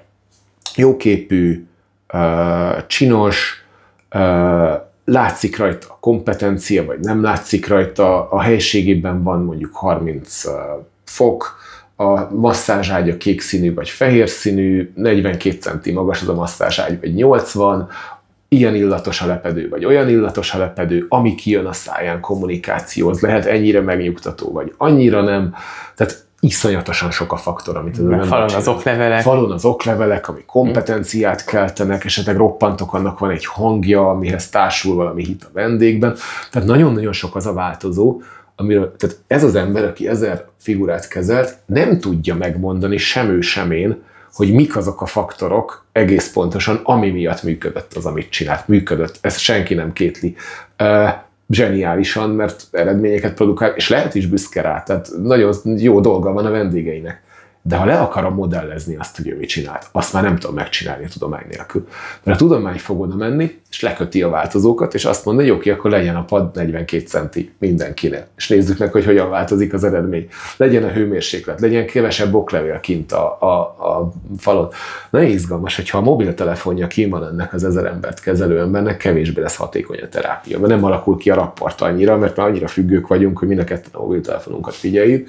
Tehát a tudomány fogja tudni azt megmondani, hogy Géza mit csinált. Tehát, hogy mi volt az a fő faktor, mi az, aminek tényleg van ezek közül jelentősége, és mi az, ami nem. Tehát a módszert az Géza fogja nekünk adni, ez elkerülhetetlen, mert a tudomány nem tud manuálterápiás módszereket kialakítani, viszont a tudomány ezt elkezdi vizsgálni, és szépen megmondja, hogy ebből tényleg mi az, ami működik, és ebben az a gyönyörű, hogy így kidobálhatom belőle a felesleget. Mondtad a minimalizmust a múltkor, tehát így tudok sokkal célzottabb, sokkal kulcsazárba jellegű, sokkal fölösleges lépések nélküli kezelést adni, mert ő lehet, hogy azt gondolja, hogy attól gyógyította meg az 1000 betegét, mert nem tudom, tett egy ráolvasást még a végén, de lehet, hogy nem az volt a faktor.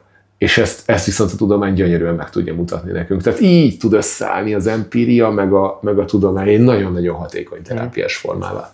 Ez tényleg nagyon érdekes, hogy ez mindenkinek fontos szerintem tudatosítani, hogyha van egy kezelésünk, akkor nem csak arról szól a kezelés. Most ez hülyén hangozhat, de hogyha én mondjuk masszírozok, és eljön hozzám a vendég, akkor ugyanúgy hat az ő fájdalomcsillapítására az, hogy nálam csönd van, az idő róla szól, addig az 1-1,5 óráig nem tudja nyomogatni a telefont, ezért nem jönnek a social media, meg a hírekből az ingerek, csak magára figyel, olyan illatok vannak, olyan hangok vannak, jól esik az érintés, mert lehet, hogy már 2 heten nem érintette senki, mert hiányzik a kapcsolatából, és meg ki tudja beszélni magát, amit lehet, hogy máshogy nem, és akkor ezek mind összetevődnek.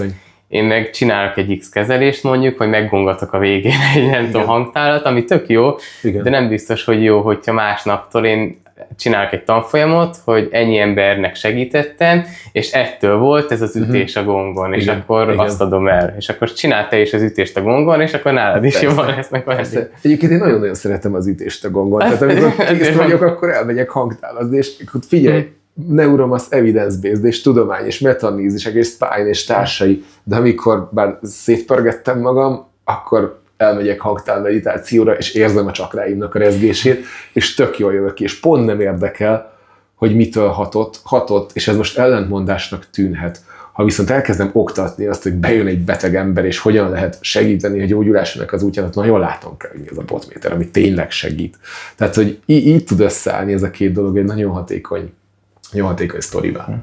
Hát ott is lehet, hogy nem biztos, hogy a csakráidat harmonizálja, persze, ami az is lehet. Még akár de hogy lehet, hogy ott is nem törőd semmivel, lehúzod a szemed, nem pontosan. A munkán agyalsz, hanem fókuszálsz arra a rezgés, arra a hangra, amit terjed. Persze, hát egyértelmű. Szóval nagyon jó dolgok ezek, és az az izgalmas, hogy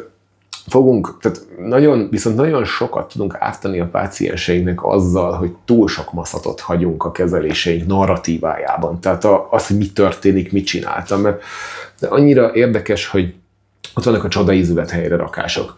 Tehát nagyon sokszor, hogyha mondjuk ilyen kis ilyen mikrofém törmeléket beinekcióznak az izületbe, állandóan, tehát ezt látjuk all the time, folyamatosan, hogy csinálunk egy röntgent, hogy áll az izület, megnézzük, hogy hogyan mozog objektíven, képalkotó eljárással. Jön a terapeuta, megvizsgálja, nem tudja megvizsgálni. Tehát, hogy annyira minimálisak ezeknek az izületeknek a mozgásai, palpáció, tapintás, ez tudományos tény, már teljes mértékben megbízhatatlan.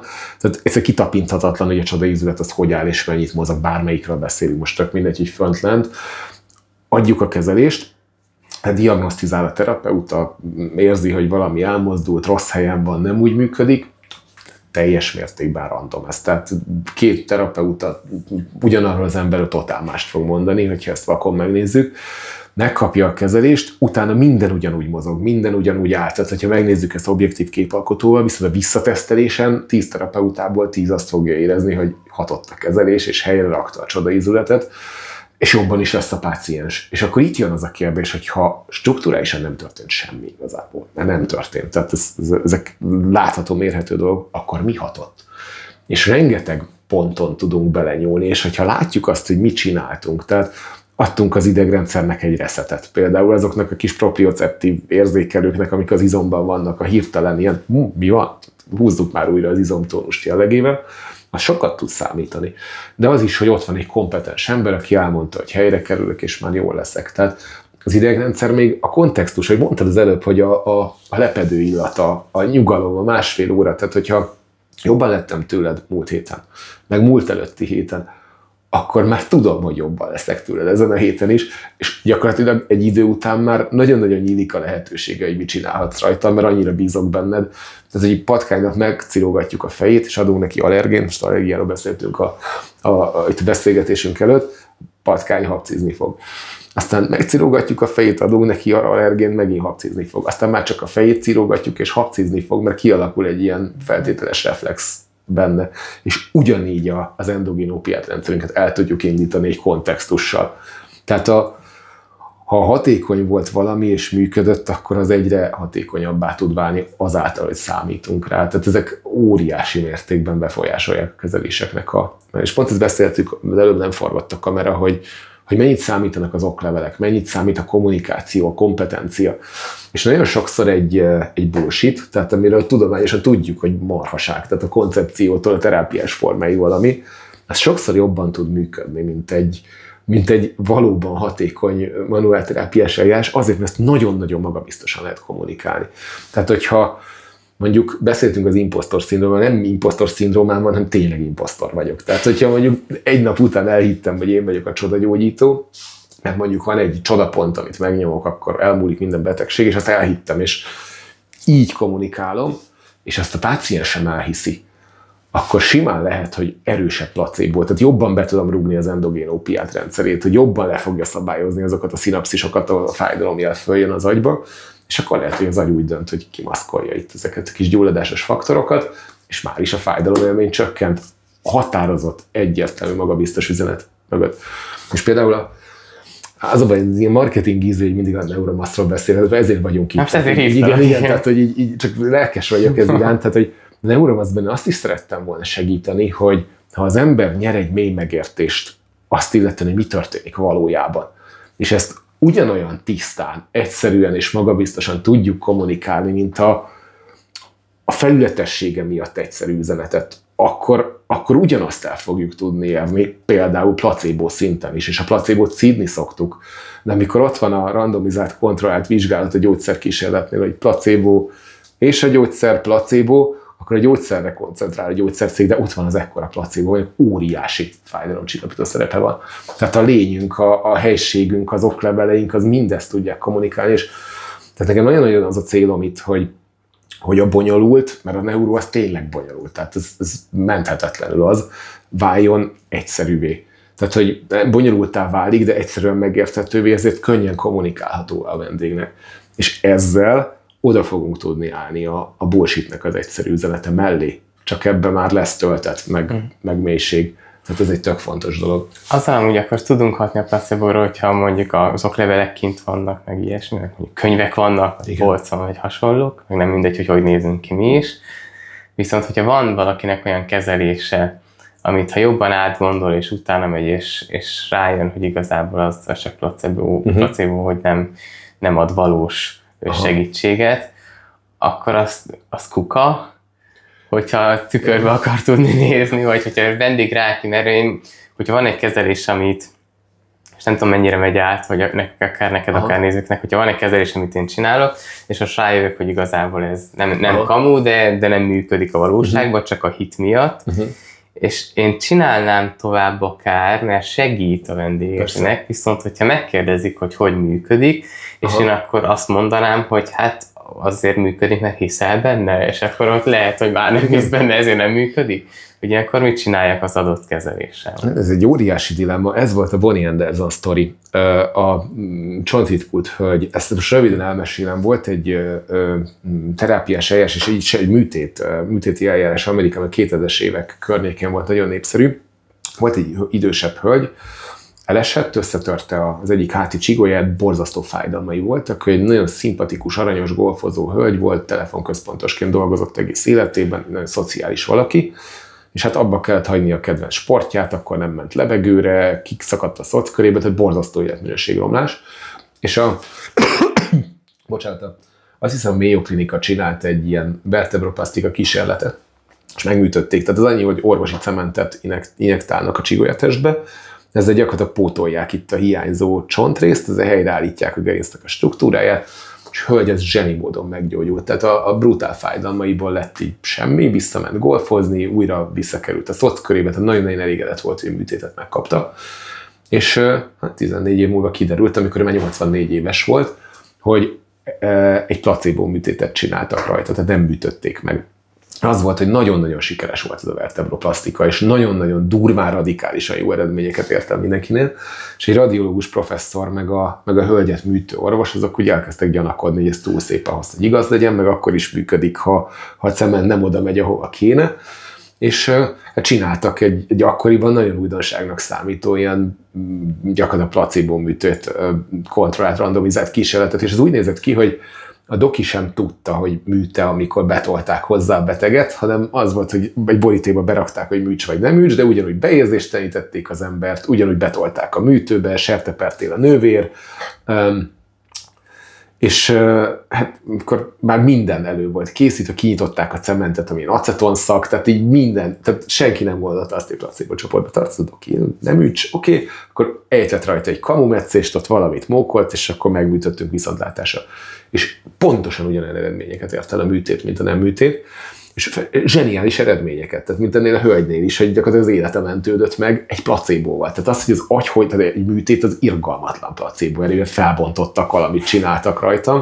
Tehát a placebo az nagyjából így működik, minél invazívabb valami, annál nagyobb placebo ereje tud lenni sokszor. És például az orvos, aki csinálta ezt a műtétet, ő etikai jogból úgy döntött, hogy ezt nem fogja abba hagyni, mert hát zseniális eredményeket produkál. És itt a masszázs kapcsán, meg a manuálterápiában én nagyon nehezen tudok elképzelni olyan terápiás eljárást, ami nem működne. Tehát, hogy ami csak a hitünk miatt működik, de vannak olyan dolgok, amiket nem csinálunk. Tehát nem oldunk föl fasciákat, nem teszünk helyre csontokat, tehát nem vagyunk, hát csak nem vagy sebész, aki még ficapolódott vállat helyre teszi meg, tehát ezek egyértelműen más műfaj. Hát ez egy nagyon nehéz kérdés. Ez egy nagyon-nagyon nehéz kérdés, mert ha nem, tehát nálunk például én mozgásterápiával foglalkozok, elmondom, hogy ezt hogy oldottam meg magamban. Tehát amikor az első ADT képzést tartottam, porckorongservesekkel foglalkozunk, akkor nagyon sok olyan dolog jött ki a számon, ami teljesen természetes volt. Ma nem vagyok rá büszke, de teljes mértékben ott akkor elfogadható, amit ma már abszolút nem tartok igaznak. És mi azt csináljuk, hogy szépen igazítjuk a módszerünket folyamatosan, azután, amit tanulunk, meg ahogy fejlődik a területünk. Én ezt javaslom mindenkinek. Tehát, hogy egy kezelés nem attól lesz jobb, hogy több technikát használok, vagy több mozdulatot, vagy több eszközt, vagy több cuccot, vagy több akármit, hanem attól, hogy ez célzottabb, hogy a páciensre szabott. És szerintem a jó terapeuta felismeri, hogy mikor. Howard Schabiner mondta ezt, ő krónikus fájdalmakkal foglalkozik Amerikában, többször Amerika kedvenc orvosának választottak. Ő azt mondta, hogy néha nincs másra szükség, mint egy jó placébóra.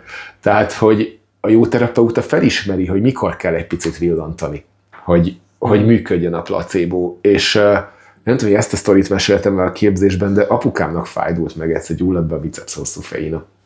És hát ilyenkor itt van tehát a biceps hosszú fejének az ína egy kicsi árokban megy át a vállizületen, itt van egy kötőszövet, és az ín tehát egy nagyon vékony kis helyen van, és ha begyullad, akkor az borzasztó fájdalmakat okoz, tele van szorva ilyen nociceptív receptorokkal, és ilyenkor a férfi ember az azt gondolja, amikor nem tud mozogni a karja, hogy valami leszakadt, átszakadt, és pontosan tudtam, hogy apu nem szeret orvoshoz járni, meg akkor megy, hogyha muszáj, hogy kell egy kis placebo, hogy jobban legyen, úgyhogy elmentem vele egy maszek ultrahangra.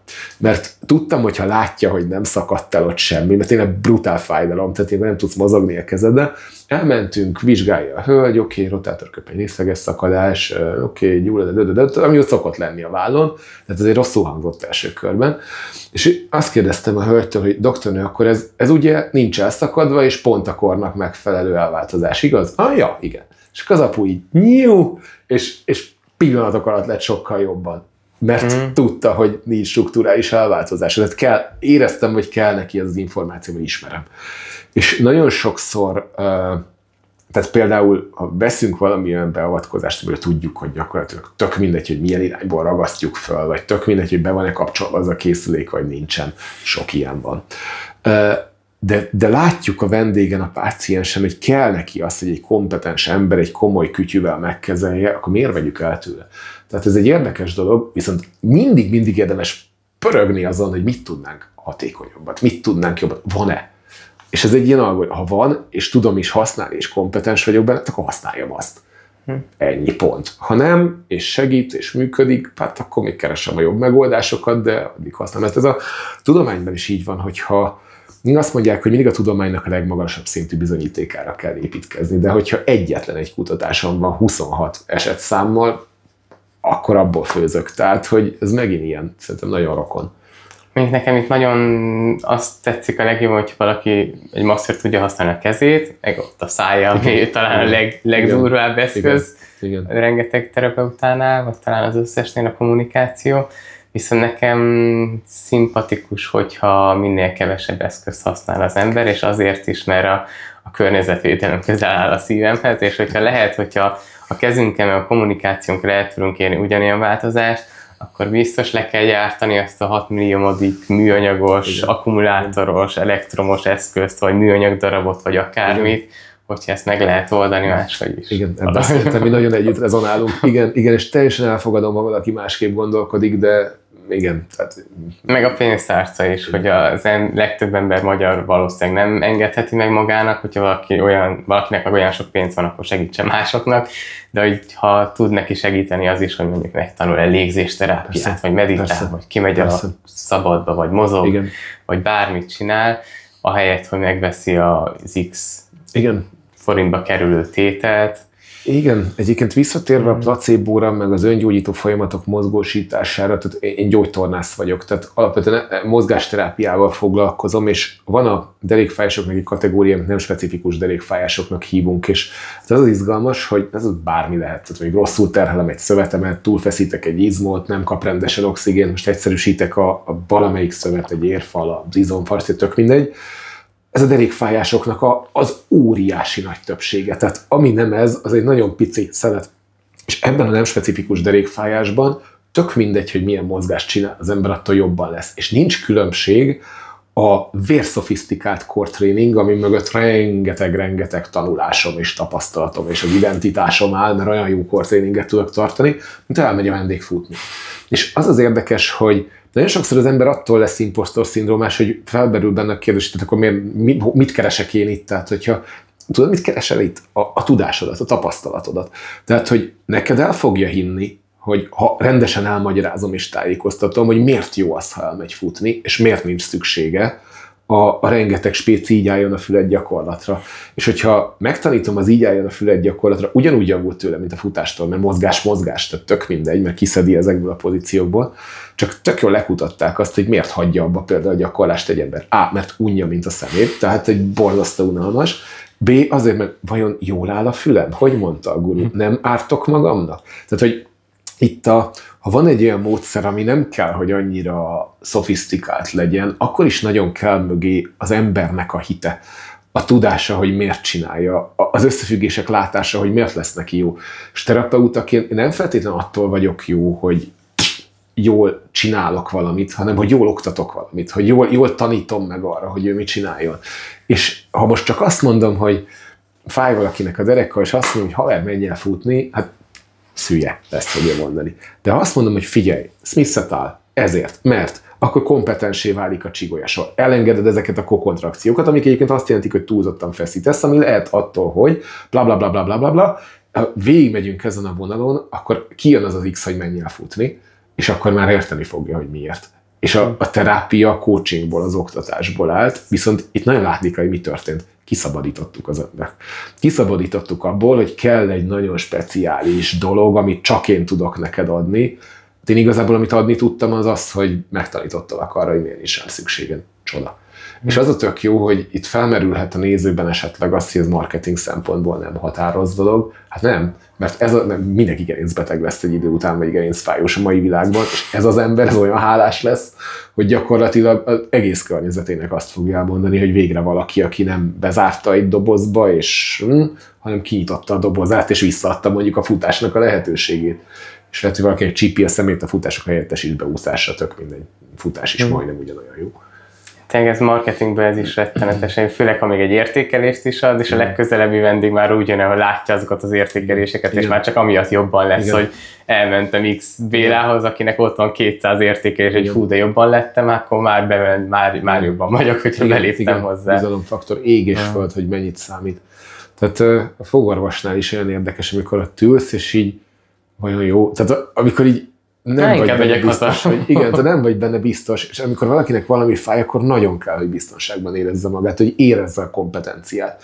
Mert ha nincs meg ez a teljes bizalom, akkor ott mindig lesz egy rezisztencia, egy ellenállás, nem alakul ki a rapport, és akkor nincs meg ez végtelen fontos.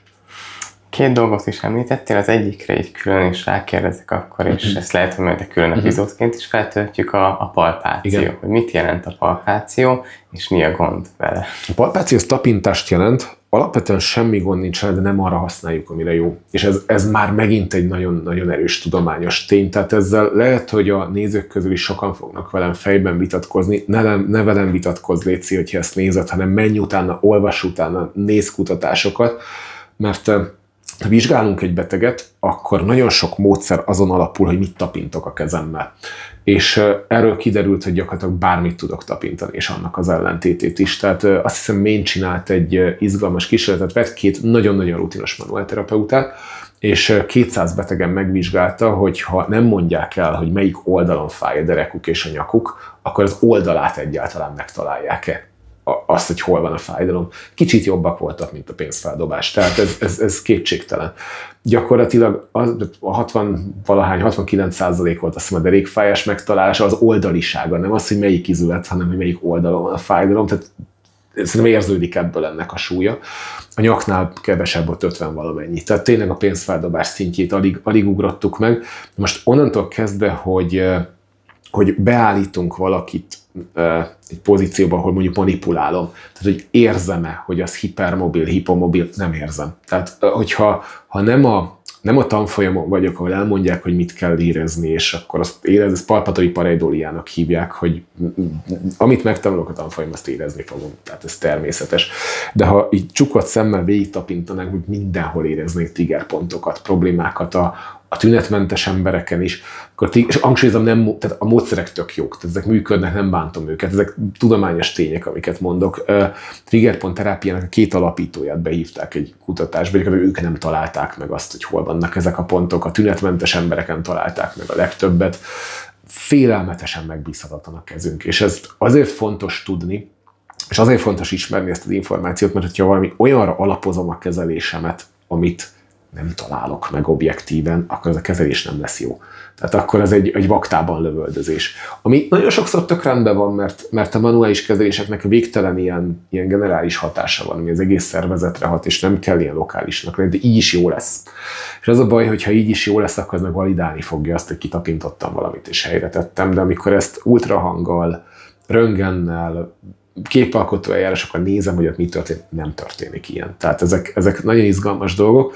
Egy a lényeg, hogy nagyon érdemes úgy kiszedni a betegből az információt, hogy beszélgetünk vele. Hol fáj, mit fáj, milyen pozícióra, milyen testhelyzetre, milyen tartásra, mert ez viszont nagyon objektíven árulkodik, hogy melyik szövet okozza a tünetet. Ezért vittük bele a betegvizsgálatot. Tehát, hogy ülve fáj, előre haladva a nap során, és akkor kisugárzó fájdalmat fog okozni, szinte biztos, hogy egy porckorongsér, vagy valamilyen ilyen hajlításra érzékeny szövet csinál idegi irritációt. Ha mondjuk azt mondja a vendég, hogy hát ülni tök jó, igazából félelök, van én itt a, nem tudom, buszon, hogy én tudjak leülni helyette, mert annyira megkönnyebbülök, de amikor állok, akkor annyira szörnyű, és mondjuk jógaórán a kobratartást tudom, szinte biztos, hogy a kis egy gyűri oda. Tehát, hogy ami a száján kijön, hogy ezeket az információkat tudjuk értelmezni, elhelyezni, egy térképet rajzolni belőle, akkor fogok tudni nagyon pontos kezelést adni. És ez például tesztekkel lehet, funkcionális tesztekkel lehet. Ez olyan, mint egy nyomozás, hogy kialakítasz egy hipotézist, hogy valószínűleg ez a baj, és akkor azt megerősíti, vagy cáfolja mondjuk egy funkcionális teszt, vagy a képalkotónak a képe.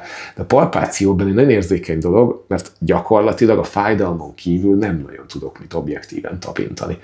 Ez tény. Tehát ezzel lehet vitatkozni, fájhat, meg rosszul eshet, ettől függetlenül ez tény marad, ez nem az én véleményem, ezek ma már egyértelmű dolgok. És az az érdekes, hogy ha a palpáció, a tapintásra alapozom azt, amit csinálok, akkor annak nagyon kis eséllyel lesz egy lokális oda vonatkozó hatása, mert nem találom azt, amit kezelni akarok. Tehát az, hogy túlmozog, alulmozog, megállapíthatatlan. És ez megint egy érdekes kérdés, hogy egy csigolya közti mozgásszegmentnek például mi a normális mozgása? Mi a normális? Tehát mitől lesz valami hiper vagy hipomobil? Milyen a normális hajszín? Tehát, hogy ez kb. Ilyen nagyon nagy szórást mutatunk. Az a másik kérdés, hogyha a hétköznapi életünket éljük, és mondjuk van egy alulmozgó csigolyapár, okoz-e bármi tünetet? Tehát, hogy alig használjuk a mozgástartományainkat a hétköznapi életben, miért okozna? Tehát, hogy ezek nem mutatnak ilyen összefüggéseket, mégis nagyon-nagyon-nagyon máig ezekre tudunk építkezni. Aztán ezt tovább tudjuk bogozni, hogy nagyon hipomobil, középhipomobil. Szóval érdemes nagyon-nagyon azért menni a kutatással, mert sokkal stabilabb lábakra tudjuk érezni. Tudom, mire nagyon jó például a tapintás?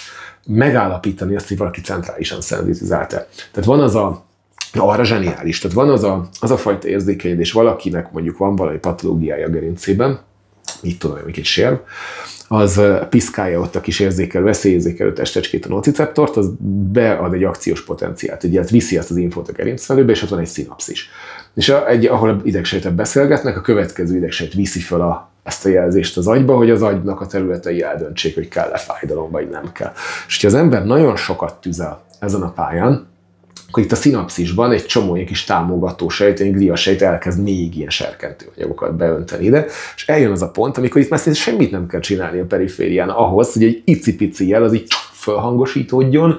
Nem tudom, láttátok a Visszajövőbe egyet. Úgy kezdődik, hogy Marty McFly bemegy a dokihoz, és ott van az a hatalmas erősítő, és egy picit penget a gitáron, és így felrobban a szoba. Tehát kb. Ilyen a centrálisan szenzitizált ember. Tehát a centrumban, a gerincvelőben és az agyban ezek a kis szinapszisok túlérzékenyednek. És eljön a masszörhöz az ember, és így megsimogatom a hátát, és ezt tapasztalod, hogy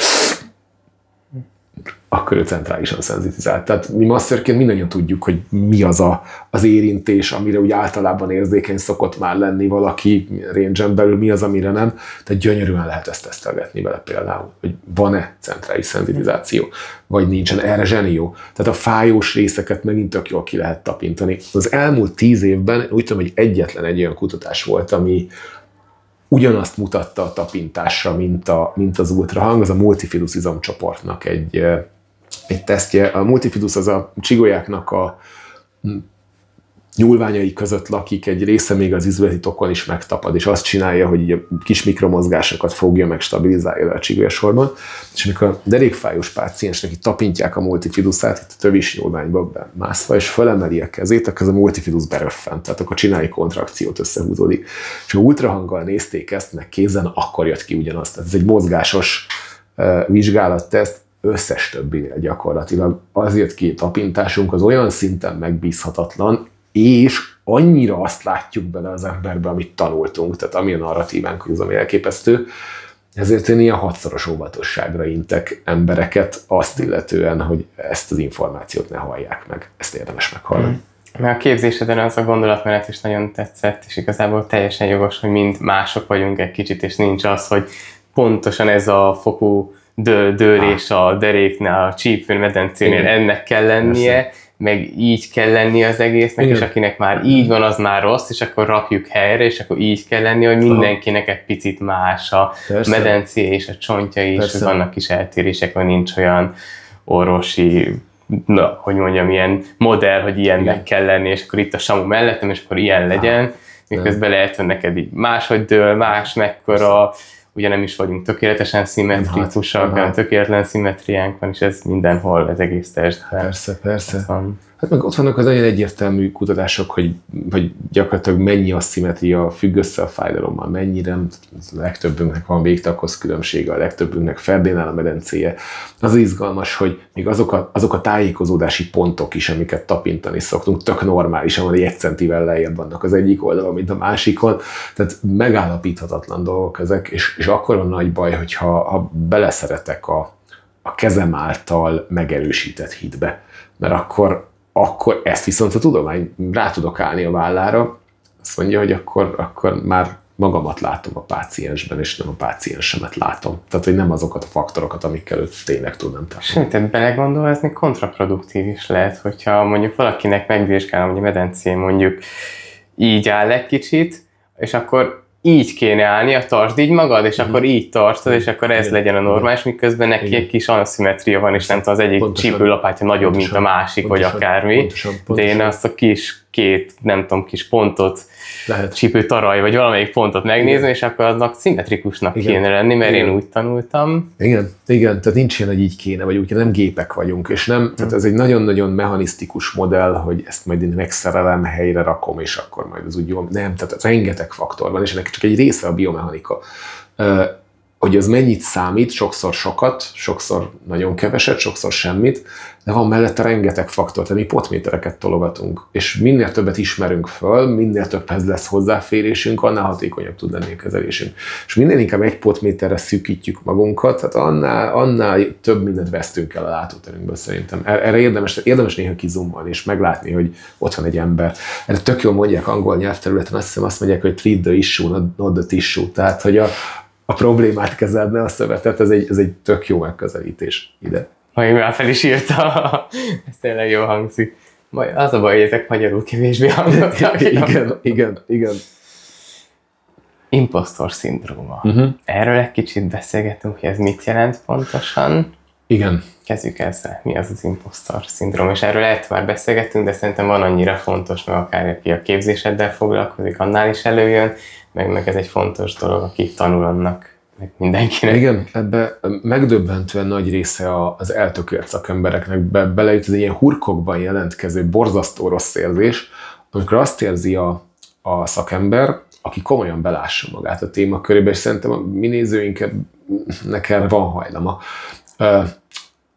Az, hogy azt érzed, hogy nem értesz ahhoz, amit csinálsz, és minél többet tanulsz, annál inkább azt érzed, hogy totál inkompetens vagy ebben a témában, annál inkább látod, hogy rád nincs is igazán szükség, nem is miattad gyógyulnak meg a páciensek, mások sokkal többet tudnak nálad, vagy ha nem érzed azt, hogy mások többet tudnak nálad, akkor főleg azt érzed, hogy te nem tudsz eleget, és még tudnom kéne ezt, meg azt, hogy én értelmes kezelést tudjak adni. És ezzel az a baj, hogy sokszor volt a HPA tengelyről, meg a szorongásról, meg a krónikus stressznek a hatásáról, hogy ez a valóban kompetens embereket érinti. Tehát az imposztornak sosem lesz imposztor szindrómája. Tehát, hogyha valakinek imposztor szindrómája, az a vendég szempontjából, a páciens szempontjából egy jó jel. Tehát az eleinte, amikor még nem ég szénné az adott terapeuta, de tehát az a gond, hogy emelkedik a stressz szintje, mert ott van ez a folyamatos inkompetencia érzés az élet egy nagyon fontos területével kapcsolatban, ami munkád, és hát ezáltal a kortizol szint emelkedik, annak is merjük mindannyian a mindenféle hatását, tehát elkezdünk szorongani, kokontrakcióink lesznek, és keresnünk el egy masszört, aki minket fog kezelni, nem, tehát most így komolyra fordítva, borzasztóan rontja a komoly szakembereknek az életminőségét ez a probléma. Ők nagyon sokszor tudnak azon szorongani, hogy vajon egyszer lebuktatják-e őket, hogy nem értenek hozzá igazán, de vannak megküzdési stratégiák, rossz megküzdési stratégiák. Az egyik az, hogy így izomból neki megy az ember a tanulásnak, amitől persze még erősebben jöhet az imposztor szindrómája, mert nyilván egy puzzle darab az 3 helyet nyit, amit nem tud az ember. Nehéz ügy. Tehát ez egy nagyon-nagyon nehéz ügy, amit érdemes kezelni. Nagyon hajlamosak rá azok az emberek, akik maximalista családban nőttek fel, nagyon teljesítményközpontú szüleik voltak, hajlamosak rá nagyon az egyéni vállalkozók, akik ilyen magányos harcosként dolgoznak, és mi sokan vagyunk ilyenek. Tehát szerintem mozgás és manuálterápiában nagyon sok a magánpraxis, tehát ahol nincs egy szakmai közösség, ahol úgy meg lehet dumálni a dolgokat.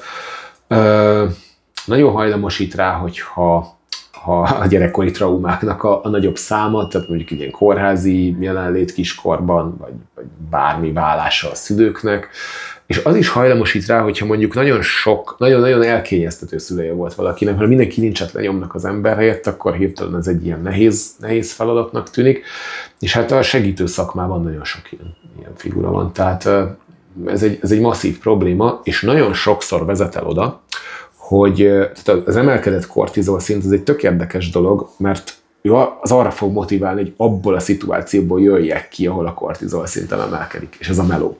Tehát ez a munkahelyi környezetem. Ez nagyon sokszor pszichoszomatikus betegségek kialakulásához is elvezethet, vagy a szakma elhagyásához. És tök érdekes, hogy a nagyon kompetens, nagyon mély, hozzáértő kollégák fognak kikötni egy teljesen más területen, ahol nem gyógyítanak, nem betegekkel, vendégekkel foglalkoznak, hanem csinálnak amit tök mást, ami nyugis, ami olyan befejezett, ahol van vége, mondjuk egy építkezés, vagy eladni valamit egy boltban, vagy ami olyan lezárható, és nem kell azon aggódni, hogy jól csinálom-e, mert tudom, hogy mondjuk egy autókereskedőnek eladni egy autót, akkor az el van adva, és hát nem kell azon aggódni, hogy vajon minden faktort behúztam-e, vagy nem ebben a játékban. Hogyha valaki nem akarja ezt elérni, és szereti a szakmáját, és nem akarja elhagyni, hogy előzheti meg szerintem. Aha, figyelj, ez nem elsősorban az én szakmám, de szerintem ezzel mindannyian szembesülünk, akik foglalkozunk azzal, amit csinálunk mélyebben. Szerintem az egyik legfontosabb dolog az, hogy próbáljunk hasonszőrű embereket keresni, akikkel tudunk ilyen szakmai közösségeket alkotni. Például a fórumod az ilyen. Mert hogyha felmerül egy probléma, hát abban azért bele szoktak futni a többiek is, akik hasonló problémákkal szembesülnek, és akkor azt meg lehet beszélni. Annak van egy óriási stresszoldó szerepe, meg hát arra nem is beszélve, hogy sok okos koponya így összedugja a fejét, akkor sokkal gyorsabban jutnak megoldásra, sokkal hamarabb találják meg azokat az anyagokat, megoldásokat, amik például feltették kérdést, hogy mi van akkor, ha rájövök, hogy amit csinálok, az placebo. Tehát ezekre azért vannak megoldások, tehát vannak kimenetek, bemenetek ezekből a problémákból, együtt könnyen megtalálni, ez egy nagyon fontos megoldása. A másik a folyamatos töltekezés. Tehát az, hogy erről is beszéltünk, hogy baj, ha nem oki szinten oldunk meg valamit, az a baj, ez valamilyen szinten valahol természetes. Tehát egyre nagyobb rálátásunk lesz a fejlődésre, hogy nem értünk mindenhez, meg hogy mennyire limitált a tudásunk. Tehát az, hogyha ez ott van az életünkben, de még egy másik oldalon tökre fel tudunk töltődni. Elmegy valaki tekézni, és ott rohadt jól érzi magát, és játszik egy marha nagyot, vagy el van a macskájával, odafigyel az alvás menedzsmentjére. Ez inkább a te témát szerintem az életmódi tényezőkkel, hogy hogyan tölt. óriási jelentősége van, jobban el fog férni a stressz. Tehát nagyobb lesz a puffer, nem lesz annyi víz abban a pohárban, tehát hogy el fog férni jobban a feszültség.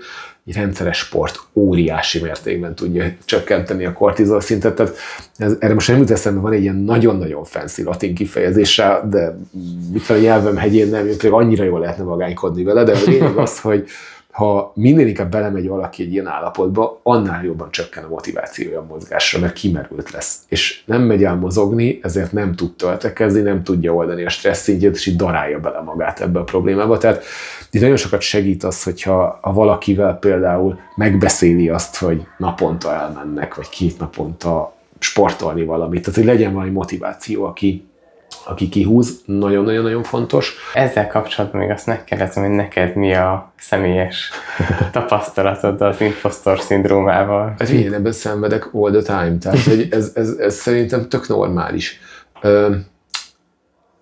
Én tipikusan rossz megküzdési stratégiákat választok, tehát rengeteg tanulást, meg a rengeteg ilyen utánellenőrzést választom. Mondjuk ez abból a szempontból szerencsés, hogy általában azt csinálom, hogy belefutok valamiben, mert nem értek valamit, akkor annak utána nézek, abban is lesz 3, annak is utána nézek, ezért viszonylag egyszerűen tudok magyarázni. Tehát ez egy nagyon nagy segítség nekem a képzéseken. Hát, hogy alszok tőle, az egy más kérdés, hiszen azt a megoldást választottam, hogy pici korom óta nagyon szeretem a harcművészeteket, ez ilyen bekattanás, és egy csomó évig kihagytam, és van közel hozzánk egy tök jó klub, oda lejárok 2 csütörtökön, 6. ha szakad, ez az én időt, kiüvöltözöm magam, jól elgyepáljuk egymást, és akkor utána úgy jó. Tehát, hogy ez egy ilyen nagyon erős töltődést tud jelenteni, meg nekem is nagyon sokat segít, hogy hasonszörű emberekkel tudok beszélni, és az a tök jó, hogy ezt egyre jobban itthon is meg tudom tenni végre. Tehát, hogy nem kell már utazni hozzá rengeteget, és ez nagyon nagy király. Itt vagyunk az oktogonon. Hát ennek így nagyon örülök. Meg a cicák is sokat segítenek. Persze, igen. Az a érdekes, a darabból valakinek a macskája, azt biztos, hogy olvastátok, hogy kisebb eséllyel kap szívinfarktust. Teljesen értem miért. Neki is egy öngyógyítás, de minket is gyógyít közben, ez érdekes. Abszolút. Ennek is érdekes lehet a miértjébe egyszer bele ásni magunkat, hogy ez hogy működhet, a rezgések, vagy mi történik olyankor, mivel azonosítjuk azt, hogy a doromból egy állat igazából mehetünk.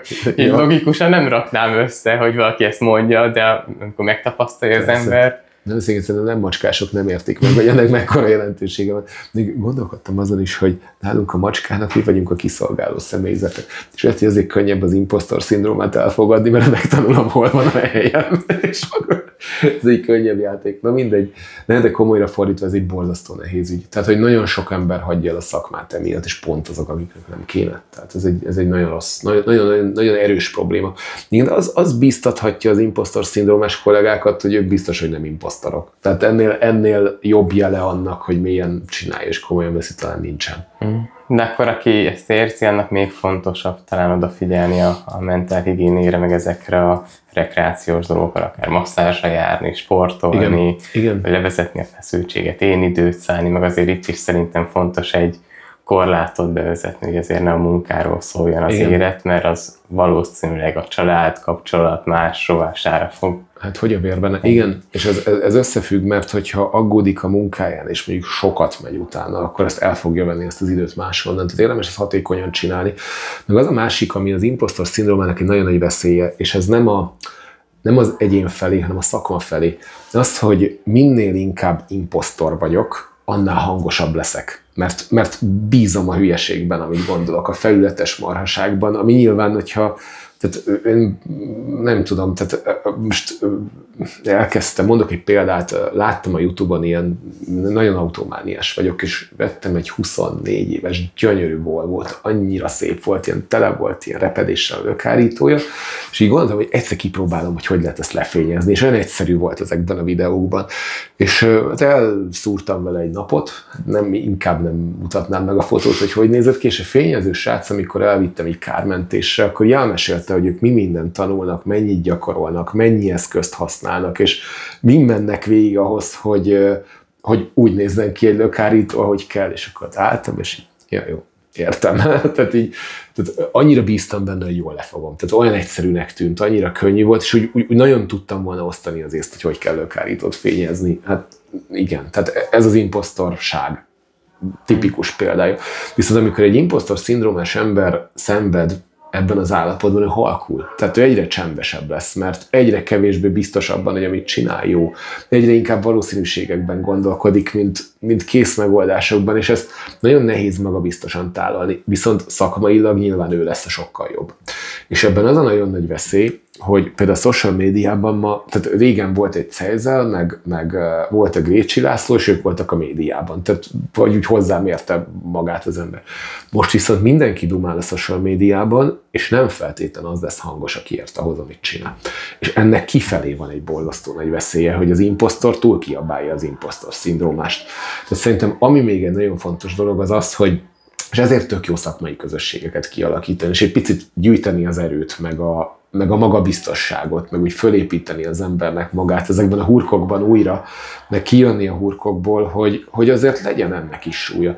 És például most tökre tetszett, hogy egy gyógytornásztársaság először felállt és kiállt egy olyan tanfolyam ellen, ami például konkrétan károkat okozhatott volna azzal, hogy elviszi egy idióta irányba egy bizonyos gerinc problémával szenvedő gyerekeknek a terápiáját. És ez tök jó. Tehát, hogy végre kinyitották a szavukat, meg úgy hallatták a hangjukat, és szerintem erre érdemes odafigyelni. Peter O'Sullivan professzor mondta ezt, hogy a bullshit-et azt írtani kell, mert az árt. És ezek az emberek, tehát akik úgy csendes tanulmányokat folytatnak, és próbálnak egyre jobbak lenni, ők nem arról híresek, hogy hangosan beszélnek. És itt viszont ki tud alakulni egy nagy diszonancia, mert nyilván szakmában ők lesznek az erősebbek, viszont a social médiában a könnyen elérhető információ kapcsán meg az imposztor.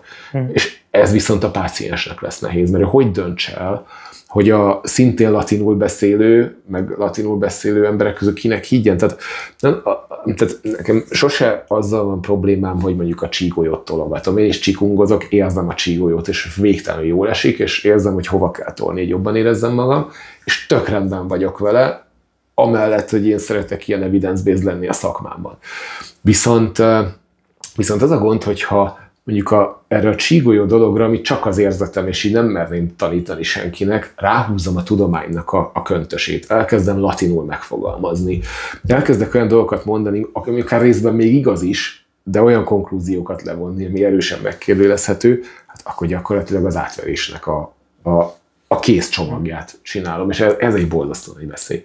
Tehát szerintem összefoglalva az imposztor szindrómás embereknek azért jó duncsizni, beszélgetni, mert kicsit kinövik magukat a hurokból, megtalálják annak a kommunikációját, hogy nyilván sokkal algoritmikusabb, sokkal ha akkor erre megyek, ha ott ez adódik, akkor arra megyek, hát ezt hogyan lehet kitenni a közösségnek, hogy ugyanolyan érthető, egyszerű, logikus üzenet legyen, hogy követhetővé váljon a páciensek számára. Ez egy bazi fontos dolog.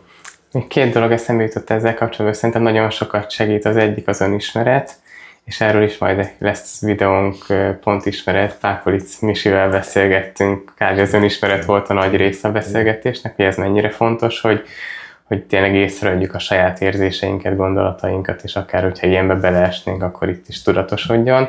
És a másik szerintem nagyon fontos, hogy itt is, ahogyha mondjuk mozgásszervi gondunk van, és elmegyünk gyógytornászhoz, elmegyünk orvoshoz, elmegyünk bárhova segítségért, szerintem itt is ugyanúgy fontos, hogyha mentálhigiéniailag érezzük azt, hogy szorongunk és minden gondunk van, nem tudunk aludni, akkor érdemes segítséget kérni, és szakemberhez fordulni, és akár pszichológushoz menni, ott elfogadni, hogy akár, mint a masszörnél, ott is lehet, hogy az első az nem lesz szimpatikus, a másodiknak mi nem vagyunk szimpatikusak, de a harmadik az lehet, hogy jó lesz, és ahogy masszörnél, párkapcsolatnál mindenhol meg kell találni a megfelelő embert, itt valószínűleg pszichológusnál, vagy mentálhigiénész szakembernél, vagy akárkinél, aki tud segíteni, de kell pszichésen is gyakran segítséget kérni, és ez nem a gyengeség jele, sőt, gyakran a bátorság is. Szóval, mi volt az utolsó? Visszakanyarodjak bármire, hogy teljesen mindegy. Szerintem. Szóval, amit beszéltünk, idáig fogom vágni az előző szünetet. És köszönjük szépen ismét, hogy eljöttél. Nagyon szépen köszönöm. És szerintem legközelebb folytatjuk. Van egy érzésem, hogy még fogjuk folytatni ezt, akár még idén.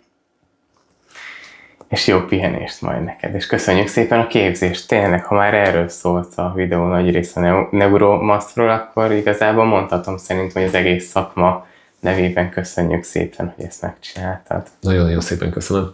És bátorítunk mindenkit arra, hogy végezzétek el a képzést, ha lehet majd, és ha lesz erre hely, a weboldalad a linkben lesz, a képzésre mutató link. Igen, ezt jó furán elmondtam, de az a lényeg, hogy minden infót lesz a leírásba. És köszönjük szépen a figyelmet. Mondjátok el a véleményeteket, ha masszörök vagytok, vagy ezzel kapcsolatos a szakmátok, szívesen várunk titeket a Tudatos Masször Facebook csoportba, a kis közösségünkbe, és a következő videóban találkozunk. Sziasztok! Sziasztok! Köszönjük!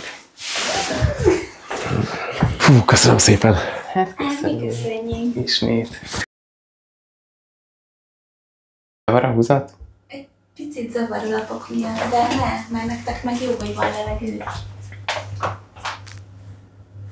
Hogyha nem zavar, hogy néha történik egy ilyen. És így. És tudod figyelni a széndioxidot. És kúsztak át, kinyitni az ajtót. Hát nem, szólsz. Nagyon magas szólsz, kis izgalmat viszünk legalább az adásba. Komoly széndioxid mérő? Aha, nagyon. Nagyon király. Hát. Egy kicsit nyomasztó, egy kicsit. Igen. És 2500 körül volt. az igen, az igen. Akkor csak Noémi látja, és akkor látjuk, hogy így... Mi?